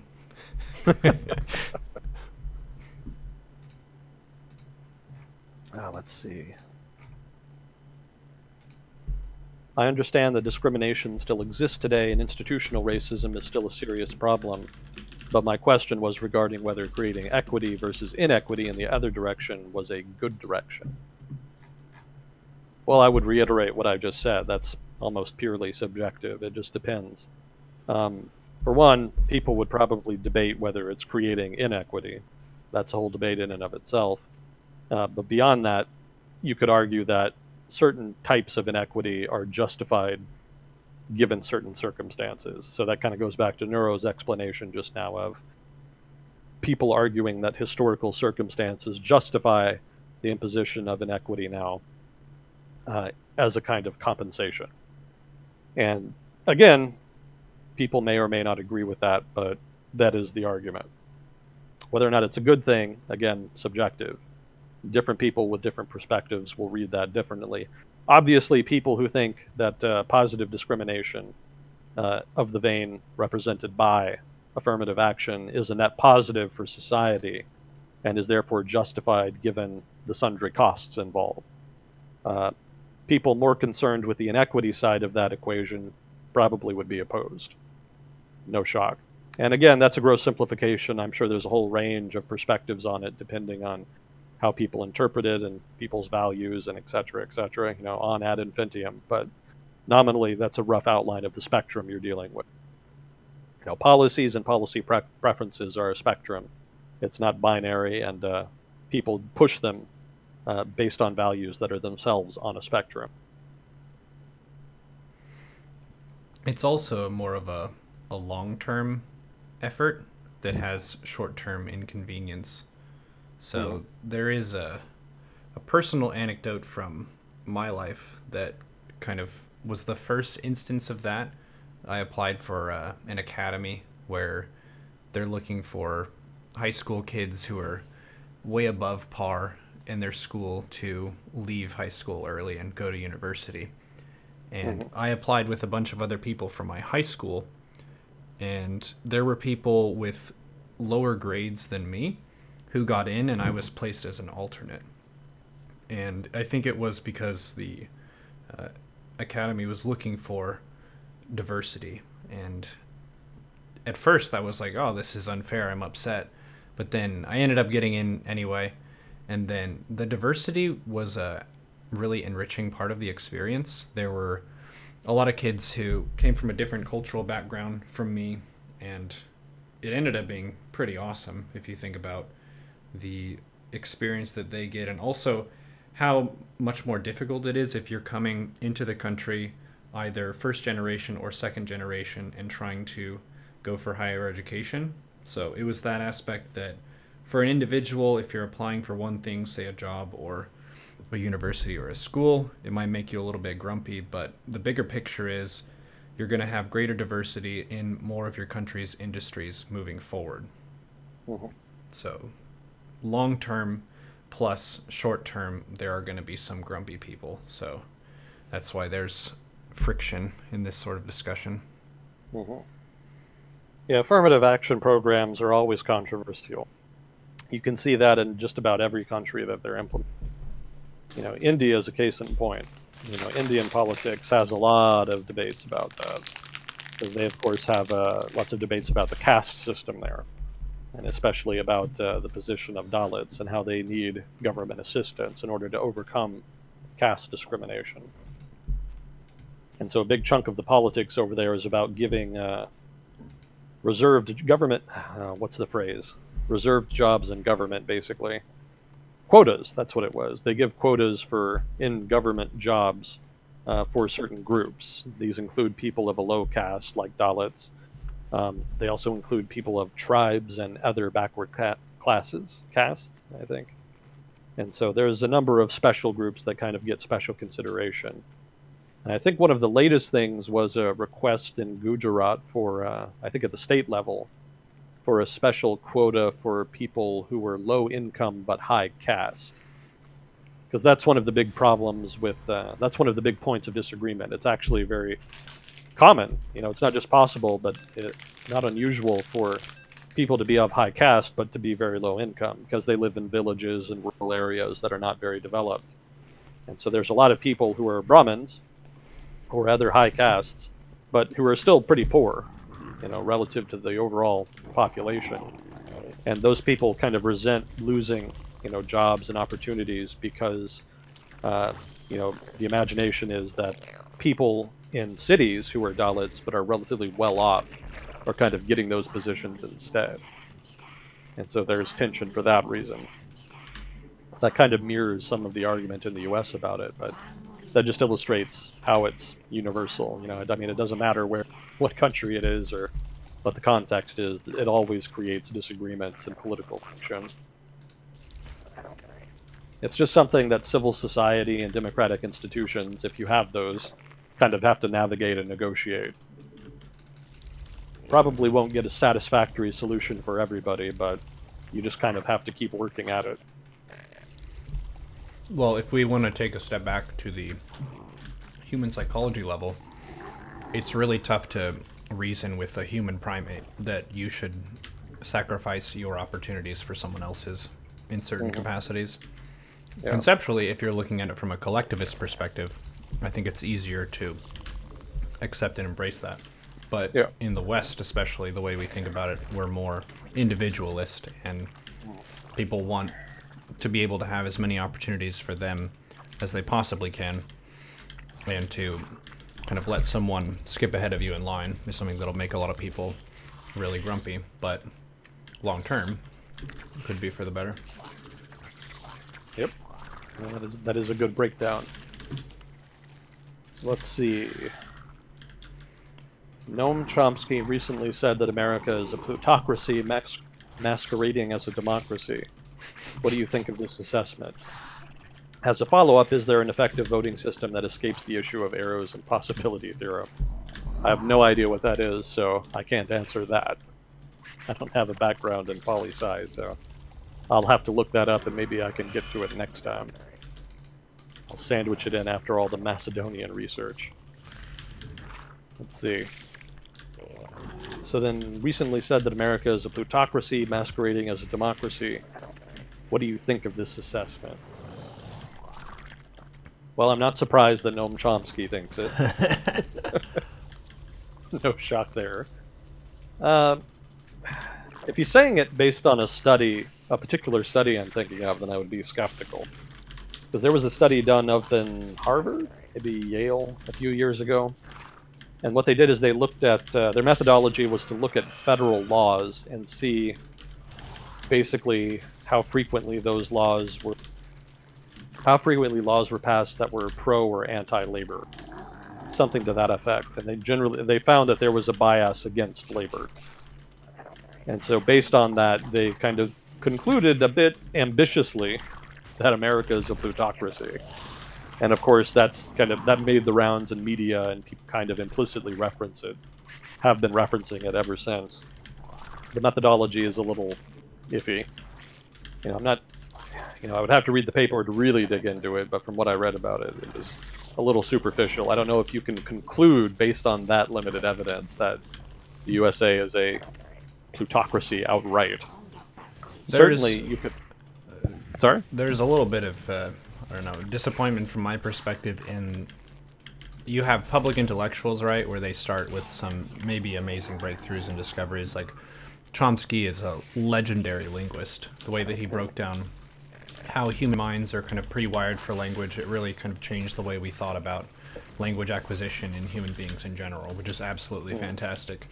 And now he's very much making commentary on like political stuff, and to me it's so far away from his initial area of expertise. It's kind of like, is this the guy we're going to be asking about this? Maybe he knows his stuff, but from my perspective it seems like he uses a lot of really extreme language, like masquerading. Really, we're saying masquerading in terms of the government. That implies a lot of intention, I think, that may not actually be there, but who knows? It does kind of make me raise an eyebrow when you have the Noam Chomskys and the Sam Harrises like talking about very political stuff that is super far from their area of scientific expertise. Yeah, it kind of reminds me of Jordan Peterson in that way. Yeah. Kind of two sides of a similar coin in that regard. Yeah, but, Peterson would be the right side and Chomsky would be the left side of it. Exactly. If he's referencing that study, then I would be skeptical. I don't think that study is enough in and of itself. In general, if he's just arguing based on the overall structure of society, you can make a decent argument, but keep in mind, plutocracy means rule by the elite. And the rulers, I mean, if indeed you could define a group that would represent America's economic and political elite, they do not govern alone. You know, democratic institutions in the U.S. are not perfect, but I mean, I think it's a bit of a stretch to say that there are not other groups that don't have influence on that process, and especially at the lower levels of government, localities and at the state level. At the national level, you could definitely make a strong argument that the federal government disproportionately kind of favors that group. But that's not that surprising to me, because federal government in the U.S. is kind of restricted by the Constitution and what matters it kind of deals with. And a lot of that stuff kind of inherently lends itself to more of an anti-labor hue. Generally, pro-labor stuff happens more at the local and state level. Historically speaking, that's kind of been more the trend, I think. And somebody more familiar with labor history, please step in and correct me on that. But the federal level is generally one of the last levels to go as far as major labor or pro-labor reforms. So it doesn't surprise me that, per se, legislation at the federal level tends to hew more in that direction. That's just kind of what I would expect, given the laissez-faire nature of American political systems and culture and the limitations placed on private property. Just the way private property is treated in federal law and the Constitution, it makes sense that, in general, federal law would kind of hew more towards big capital, so to speak. Do they have enough influence to de facto represent a plutocracy? That's a different question. You can make a stronger argument for that. But it just depends on how you want to measure influence, and that's a whole other debate to get into, What is influence? How effective is influence? And that's tricky, because you get into things like conversations about human agency and, how important information asymmetries are, what people fundamentally believe. That's difficult territory to tread, and that's kind of what you have to get into if you want to talk about the disproportionate influence of the wealthy elite in the United States. How effective are they at translating their wealth, disproportionate wealth, into disproportionate influence, as opposed to using that wealth to basically just exploit a pre-existing pool of political opinion that was already predisposed to favor them. I don't really know how you would distinguish between those two possibilities. That's very difficult to do. And I don't have a poli-sci background, so I'm not well versed in that literature. And I would certainly welcome anybody who is to comment on that if they haven't already. So my answer to this question, as with so many, is it depends. It depends on how you want to define plutocracy, and it depends on what your position is on the effectiveness of the influence of the wealthy elite in the United States, such as they are.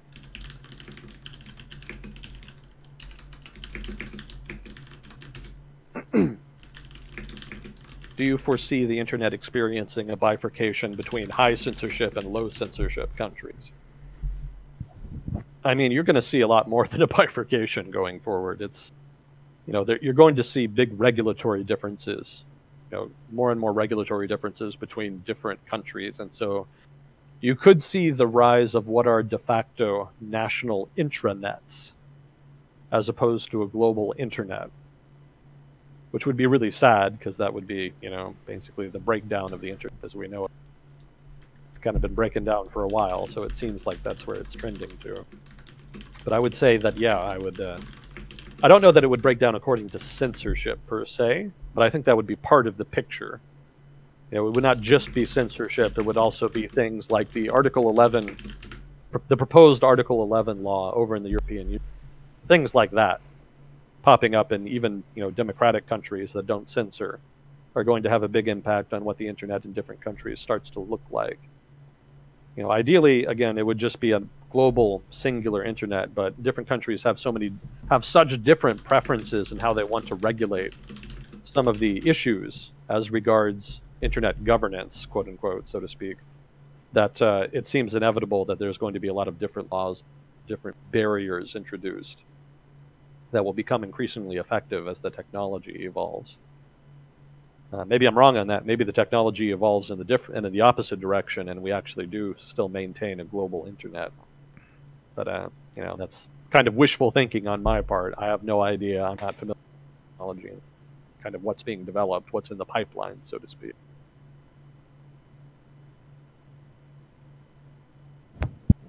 Do you think the European Union is accomplishing the created to achieve?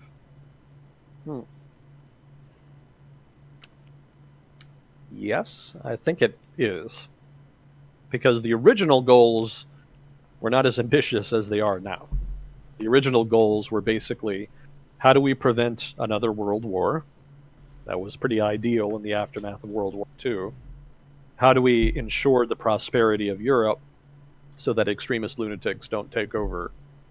Which was also a concern at the time, given the rise of communism. Keep in mind the perspective of communism in the early 20th century was still kind of colored by the Victorian era.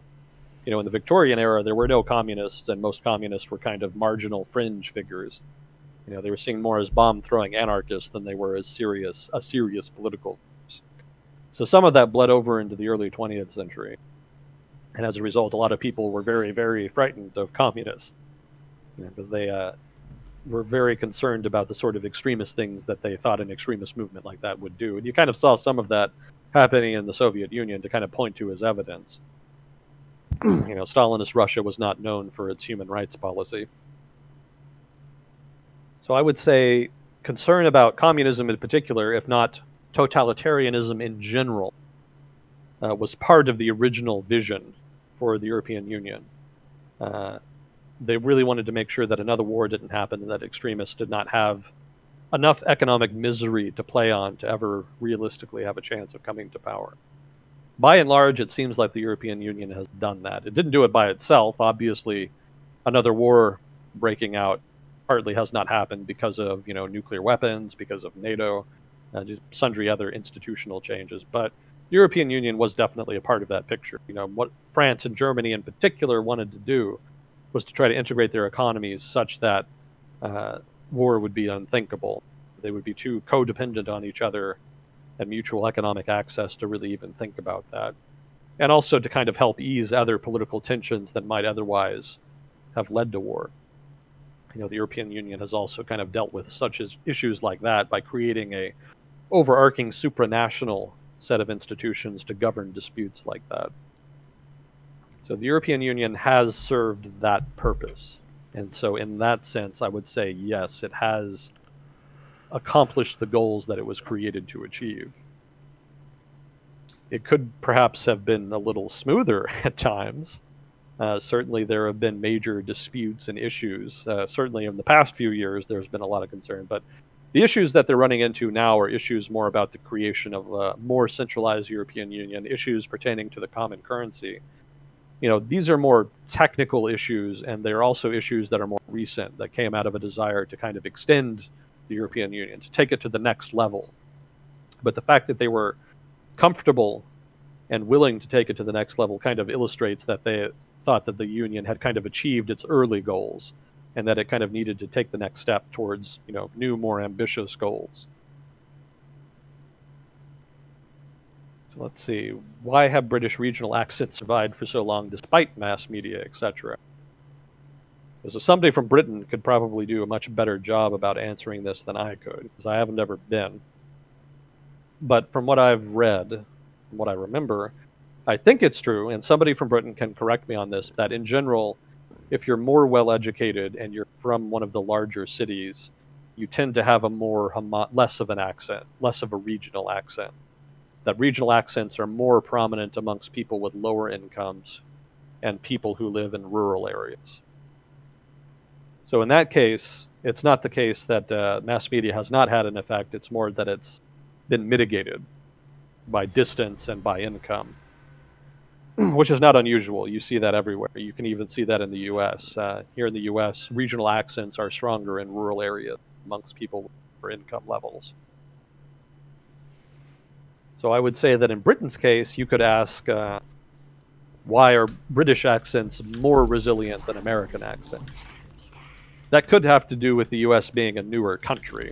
We haven't been around as long, and the people who came here they were not homogenous in and of themselves, but there was a limited pool of people here that colonized the U.S., and they proliferated, shall we say. They had children and multiplied, and eventually, because they did that from a relatively narrow pool of people, there's not as much diversity of accents as there is in the UK, where you've got 1,000+ years of history, 1,000+ years of history driving regional differences like that. Well, if you want to talk about the basic principles of how people say words, you're going to speak similar to what you listen to. And just because someone is exposed to mass media, you would want to weigh that against how much they're exposed to their friends and family who speak a certain way. And the total way that they speak kind of depends on the total of what they've been exposed to, not just what's on a news channel that they listen to for maybe 3 hours a week. It's how their parents talk to them, how the other kids at school are talking, and how their teachers speak as well. And a lot of times, you'll have a given person who can kind of put on a certain manner of speaking depend on what seems appropriate and who they're around. So a lot of times you can have, like, say, a Southern accent or, say, African American vernacular English versus the news English, and a lot of people can just flip a switch and do whatever is appropriate for the people they're around. And that's just something you kind of equip for yourself depending on how formal the situation is or who you're talking to. Because, like, for us, we're in Texas, and I don't know about you, but I've practiced doing the Southern accent quite a bit. Even though that's not my default, it's something I've heard so much that I know how it works and, like, what's cool about it, so sometimes I'll put on the Southern thing. But it does, like you're saying, correlate with education level, so a lot of people will avoid using their regional accent because other people might assume that you're less educated because you're using it, which isn't necessarily true, but it is an assumption that a lot of people will make. Exactly. Yeah, that's a good rundown. Yeah, it very much varies on factors like that. Because when I came to Texas, I chose not to take the Southern accent. We moved here when I was around 7, so I was old enough to understand the difference between them and hear my teachers say stuff like yella instead of yellow and think that that was funny. And y'all was something that my brother said once, and it was like, I'm not going to say that word. I'm just going to say you all, like I was still from Washington. I kind of cling to that Washingtonian identity that made me feel distinct as a kid. Whereas now, as a broadcaster for an international audience, being Texan is something that makes me distinct. So I've sort of embraced more of that Texan identity when I resisted it growing up. Yeah, that's an example of context having a bearing on the survival of accents. In general, mass media has historically had a homogenizing effect, but it could be that the internet kind of helps bring some back, because you can actually kind of pick and choose what media you watch now. So it could be that people are more attracted to people who speak more of a familiar dialect. So you could maybe see that change in the future. Oh, my brother's here. He said fixin' one time, like he was about to do something, and we kind of teased him for it, and he was like, I'm never going to say that again. Let's see. What do you think about Russia and the U.S. pulling out of the nuclear deal? Is this a return to the norm or a departure? Neither. I think it's kind of an honor. We talked a little bit about this last week. I mean, Russia was already developing weapons that were in violation of the treaty. So says the U.S. So, take it for what it's worth. But if that's true, and if it's also true that the U.S. doesn't really need or want to build weapons that it was previously prevented from building because of the treaty, then it probably won't now that it's out of the treaty. So if that's also true, then pulling out of the treaty doesn't really mean anything. The U.S. can't do anything it couldn't... Well, the U.S. can't do anything now that it didn't want to do before, and Russia is just doing exactly what it was doing before. So it's pretty much status quo. Leaving the treaty is basically just tacit recognition that Russia is not really observing it. And again, allegedly, according to the U.S. government. So, I don't think it's a return to the norm, because that suggests that, there was a change in the first place. And I don't think it's a departure either. It's more posturing, I think. I think the U.S. partly left in order to try to pressure the Russian government into basically coming back to the treaty. You know, they want to renegotiate the treaty, kind of modernize it. You know, before, the previous position of the U.S. government had been to stay in the treaty and to try to negotiate a Russian return to compliance. But now the U.S. is left and is kind of implicitly threatening to start developing weapons that were previously banned under the treaty, to kind of pressure Russia into returning to negotiations and signing some new treaty to replace it. You know, whether or not that works is anybody's guess, but nominally that's what I think that they're trying to do. But yeah, I wouldn't worry about it too much. I mean, it could be a worry eventually, but it's everything is on trend, so to speak. It's not like the Trump administration arbitrarily left the treaty and now there's some new dynamic in play. It's pretty much the same dynamic. The U.S. wants Russia to comply with the treaty, and Russia doesn't. So there's going to have to be some give and take there before some new agreement can be reached. Why is the United States so hesitant to annex Puerto Rico? Well, technically we already did. It is a U.S. territory, so it is technically a part of the United States, legally speaking. I think what you mean is, why doesn't the U.S. make Puerto Rico a state? I think that's more specifically what you mean. And the reason the U.S. has not made Puerto Rico a state is because people in Puerto Rico don't really want to be a state, or at least not enough people in Puerto Rico want to be a state. It's a complicated issue in Puerto Rico. I think the major factions, you know, the divergence in opinion is mostly between people who want to be a state and people who want to maintain the status quo. And then I think there's a small minority that want independence. But because there's a relatively even balance, like nobody's been able to really get a good, solid majority for one or the, for either independence or for statehood. Status quo almost invariably wins out. The pro-statehood people had a referendum. I think it was the most recent referendum on the. There have been several referendums in Puerto Rico on whether to change their status, you know, independence, status quo, or statehood, and all of them have resulted in the status quo basically winning. The most recent referendum, though, was a little tricky because they had a vote on it. And I think they worded it in a very particular way. It was something like, "Do you want statehood or not statehood?" It was something like that. They worded it such that the referendum kind of favored statehood implicitly. And the result of that is that there was a big boycott by all of the people who did not want statehood. So the end result of the referendum is that like 90% of the people who voted voted for statehood. And so then, of course, the Puerto Rico governor, who was pro-statehood, took that to Washington and said, see, you have to let us be a state. But that was bullshit because it was only like 40% turnout. So it wasn't even a majority turnout. And so the U.S. government kind of took notice of that and said, yeah, not really. we're not gonna let you in based on that. So it's basically a deadlock between pro-statehood and status quo at this point. That's roughly where it is. And until pro-statehood gets a decisive majority, they're probably not going to become a state. You know, becoming a state has certain advantages. It would probably help deal with the well, actually, it probably would not really help with Puerto Rico's debt problem, but it would help in other ways. You know, it would, you know, possibly guarantee better assistance in future than they got from FEMA after the last hurricane. That's also kind of debatable, though. But there are certain other rights and privileges. They would be able to vote in presidential elections? Or can they? No, they can't already vote in presidential elections, can they? I don't remember, actually, off the top of my head. Somebody in chat can correct me on that.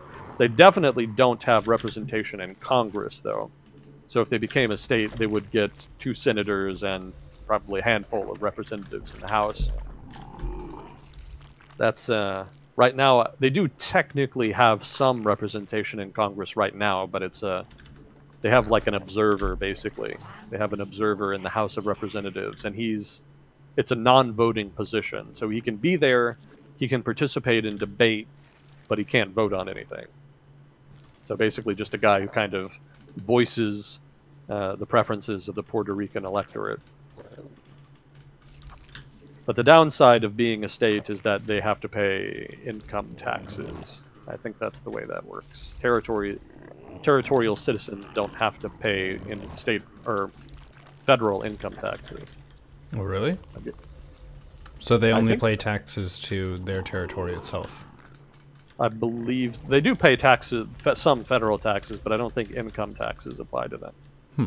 And I think they still have to pay like federal tariffs, for example, on imported goods from outside the U.S. Hmm. But I don't think income taxes apply to them. Something like that. There's some set of taxes that they would have to pay if they became a state that they don't have to pay now. And so some people don't want to become a state for that reason. But roughly, that's a quick and dirty summary of why Puerto Rico is not a state yet, and probably will not become a state anytime soon, if ever. And I do think that if they did want to be a state, that they would be accepted. I suspect there would be a lot of politics around it for sure. You know, there would be a lot of negotiating and whatnot. But I think if it did come to it, that Congress would eventually accede to that.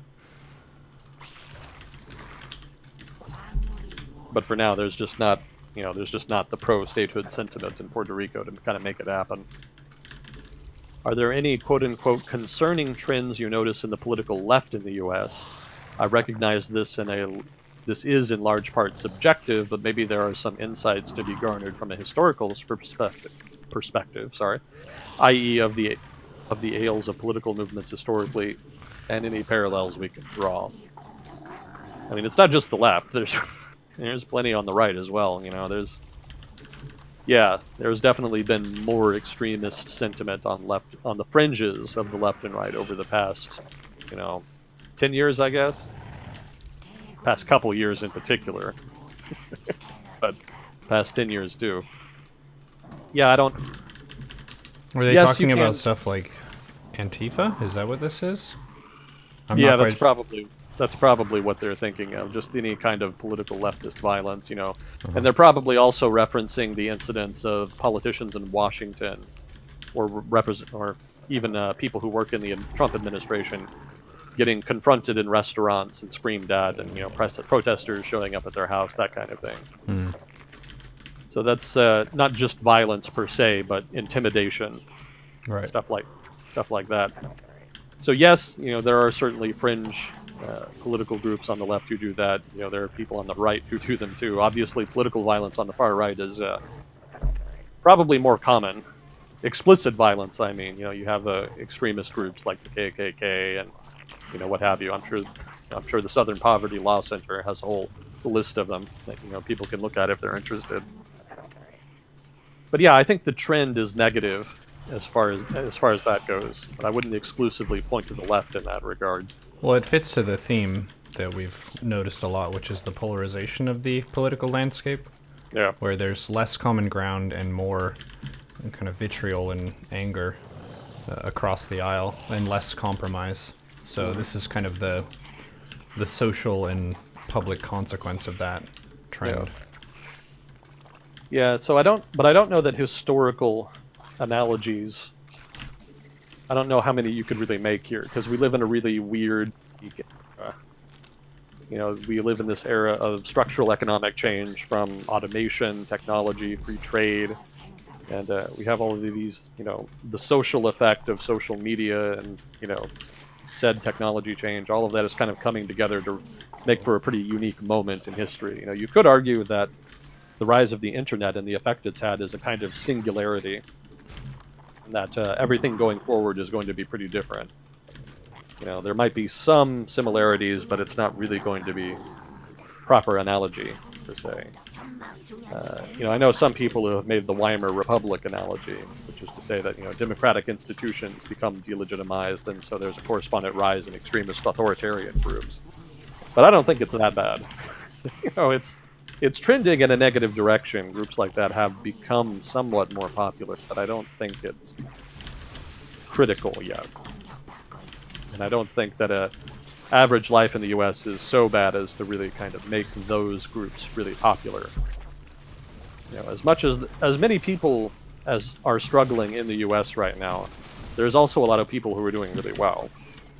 That's always kind of been the problem with the U.S. society, is that there's always been a lot of inequality. But in turn, for everybody who wants to blow up the system, there's people who are generally an equivalent, if not larger number of people who are willing to go very far to make sure that doesn't happen.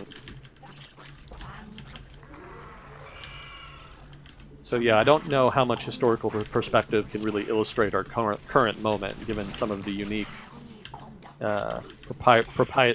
proprietary aspects, I guess you could call them. That may not be the entirely appropriate word, but I think you know what I mean. Those aspects kind of defy good historical analogy.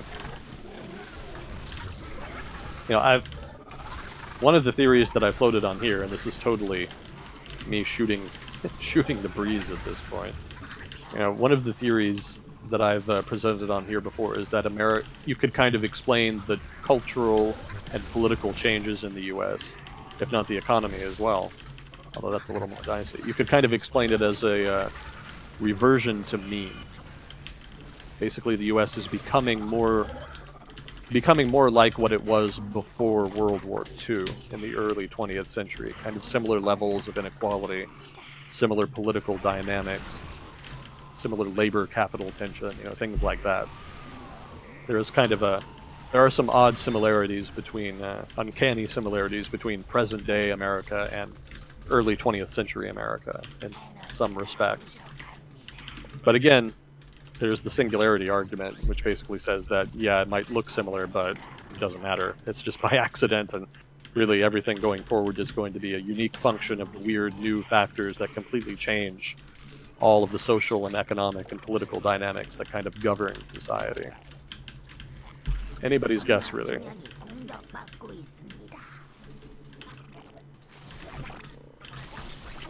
How do you feel about American school systems, history lessons ending in the Vietnam War?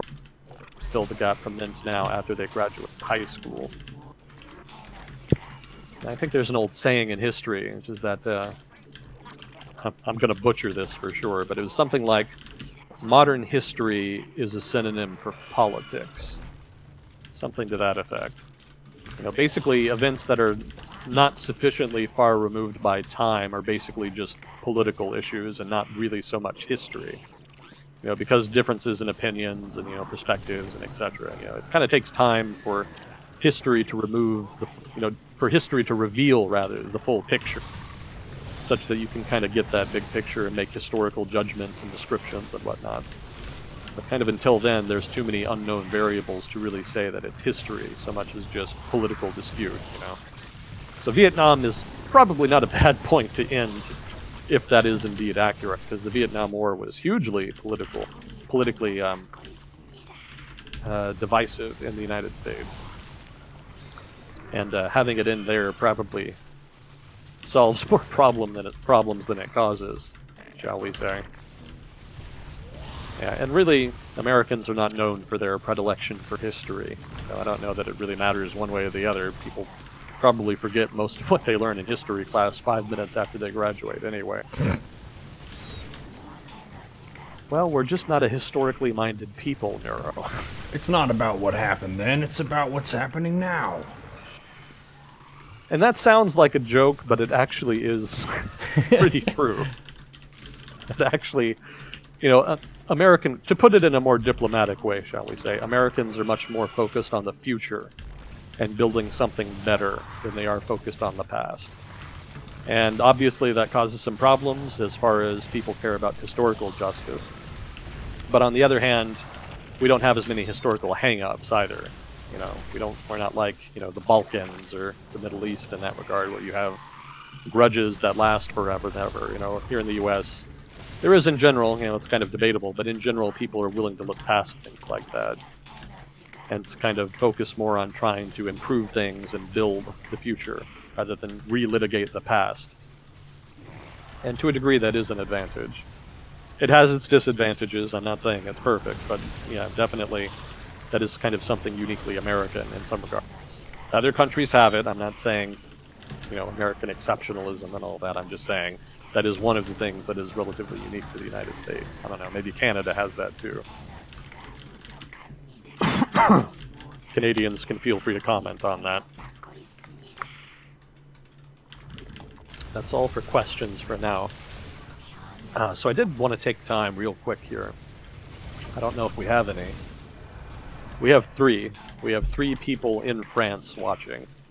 Go for it. So I wanted to ask our 3 French viewers, if they are French, or anybody who knows, anybody could know, does France have regional accents?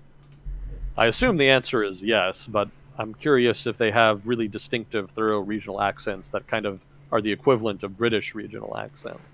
Well, I can I'm a little answer that curious. question. I've been there. It does. But people Oh, in it the chat are definitely also does. confirming yes. Yeah, Okay. so I've been to Paris and I've also been to Nice and uh, Provence. And it Hmm. follows that same trend of the further you are from the kind of urban areas, the stronger and more distinct your accent is going to be. So all you have to do is just go to the French countryside somewhere, and there's going to be Hmm. some more particular accent. And they do have that Interesting. range of connotation as well, where some of them sound more low class or high class, depending on Hmm. which area. Someone cited Norman, so Normandy would Huh. be northern French, and then Provençal would be of the Provence Yeah. region. Really good wine country. If you have a chance to go there, that's a good place. Interesting. Yeah, I kind of suspected as much, but I hadn't known. I know France, the French government in particular, went out of its way to standardize the French language. And I think I remember reading that something like 50% of France was not fluent in standard French up until the 1950s, something like that. Maybe that's completely wrong. Please correct me on that if I'm wrong. Basically the standardized French language is kind of more of a recent thing. And before that, they kind of had more dialects, whereas now it's more accented standard French. I guess I would ask Chad, is that accurate? Is that characterization accurate? So I wasn't sure how much of the regional accent had kind of survived that process of homogenization, but it seems they have. Okay. Someone from Quebec is saying that French people say that they speak like ducks. Québécois, French. Mm. I think it's kind of like it's a similar trend of you have the original country and then you have a colony that was established and they end up speaking in a different way. So, Yeah. like Australian English and American English are both examples of that, where it's Yeah. people who colonized and they diverged from the original dialect. Hmm. Yeah. Spanish is another example. The Spanish spoken in Spain is very distinctive from the Spanish spoken in Latin America. It has a kind of distinctive lisp to it Yeah. that kind of shines out. Yeah, I think Germany has a lot of accents as well. I think theirs are more heterogeneous than regional accents in, say, France or Britain, because I think Standard German is even more recent there than Standard French. If we have any Germans listening, they can kind of chime in there on that. I think they've come a long way. There probably is like 99% of the population speaks Standard German now. But I had thought that was kind of relatively recent. There's also the aspect of which accent you learn. If you're from a country elsewhere, say in India, they tend to learn more British English than American English, if I understand correctly. And in Texas, we learn more of the Latin American Spanish than the Spain Spanish. Yeah. Oh, yeah, definitely. Good. Especially if you're. Sorry, go ahead. When I remember hearing Spanish as it's spoken in Spain after taking years of Spanish. If you don't know, if you're in a Texas school, you're going to learn a couple years of Spanish just in your public education, and then once you get to high school, you can take it as an elective. But that's always the primary language you can learn aside from English, and it's always the Latin American, Mexican pronunciation of Spanish. Yeah, I probably should have taken that in high school instead of French. I got a little bit of shit for that. Why are you learning French? When you live in Texas, Texas has a lot of Spanish speakers. So it makes a lot of sense to learn Spanish here. I was a fancy boy, so I learned French, or tried to. I was not successful. Or you could be like me and learn both of them and then sometimes mix up aspects of them. Whoops. Nice. It's the kind of problem you want to have. Let's see. Where were? Oh, I was. Well, we don't have questions, but I was going to bring up Italy because Italy also has regional dialects, pretty strong regional dialect too. And I think Standard Italian, the national language, the nationally taught version of Italian, is actually Tuscan Italian. Is that what it is? The dialect spoken in Tuscany, I think. I believe that's the case. Somebody can correct me in chat if I'm wrong on that. Yeah, I've been to I believe Tuscany. it was Tuscany originally. That's like where France and Italy meet. Yeah, it's up sort of northwestern Italy. Yeah, that was sort of where the unification kind of got started from. It's a bit of a process. Or wait, did it start up there? It didn't start. Maybe it started in the south. Now I'm kind of blanking out. I know it involved the kingdom of Piedmont. The monarch there became the king of Italy because he helped the nationalist armies kind of unify Italy. Someone's saying there's Sicilian Italian as well. Oh yeah, that's also very distinctive. It's very poor though. Southern Italy still has a lot of problems with poverty. And the Casa Nostra, is that what they're called? The organized crime. Still got a lot of that. I still read occasionally about people getting busted down. Very powerful. Very hard to break organized criminal networks when they're family-based. And they still largely are down there, right? I think they also have a lot in southeastern Italy. What is it, Apulia? Something like that. One of those southernmost provinces. Well, something to that effect, anyway. Let's see. We don't have any more questions. Did you... how are we doing on time? Yeah, we'll probably kind of wrap it up here. Oh, okay. Yeah, that'll work. Well, maybe next time we can talk about Thailand, then. They've been having some adventures over there. Sweet. Sounds Thanks good for to having me. Yeah, you got some nice comments. People said you have a really cool voice. Oh, well, thank you. And then there's a troll who's probably made, I don't know, the mods can maybe confirm, about 80 accounts to hassle me. And you got to be included in the hassling this time. Oh, just goody. a few, yeah. It's just the basic, like, I bet you had sex with this person kind of comments, which I'm sure probably are going to make it I think we've difficult been for you to over sleep at my night. I think we've been over my proclivities in that regard before in a previous episode. Pretty unlikely. They seem to think otherwise. So well, I who are appreciate we going to it. trust here? What a flattering insult to make of me. Yeah, no such luck though. But yeah, thank you for having me. It's always good fun, and I'll try to be better prepared for next time. I should have this work done by then. Have a little more to report and can be a little more cogent. No problem. It's way more than I would know about what's been happening, so it's still nice. And a lot of the stuff we talked about wasn't specific to current events, too. We got some nice tangents. Yes. And as people know, we pointed out, we're not experts on all this stuff, so there is a bit of it that's just kind of two people trying to make sense of their surroundings and think about it from their perspective rather than the gospel truth that now you know. Yeah, definitely. But yeah, appreciate Whiskery Ant for handling the questions. Helps out a lot. Yes. And all the good people who provided such nice questions. So GG, Mr. Agent Smith. This was episode 46. Episode 45 is already up on YouTube. So 46 will probably be up in the next couple days. Thank you so much. Yep. Cool. Well, see you next week. GG. Nice.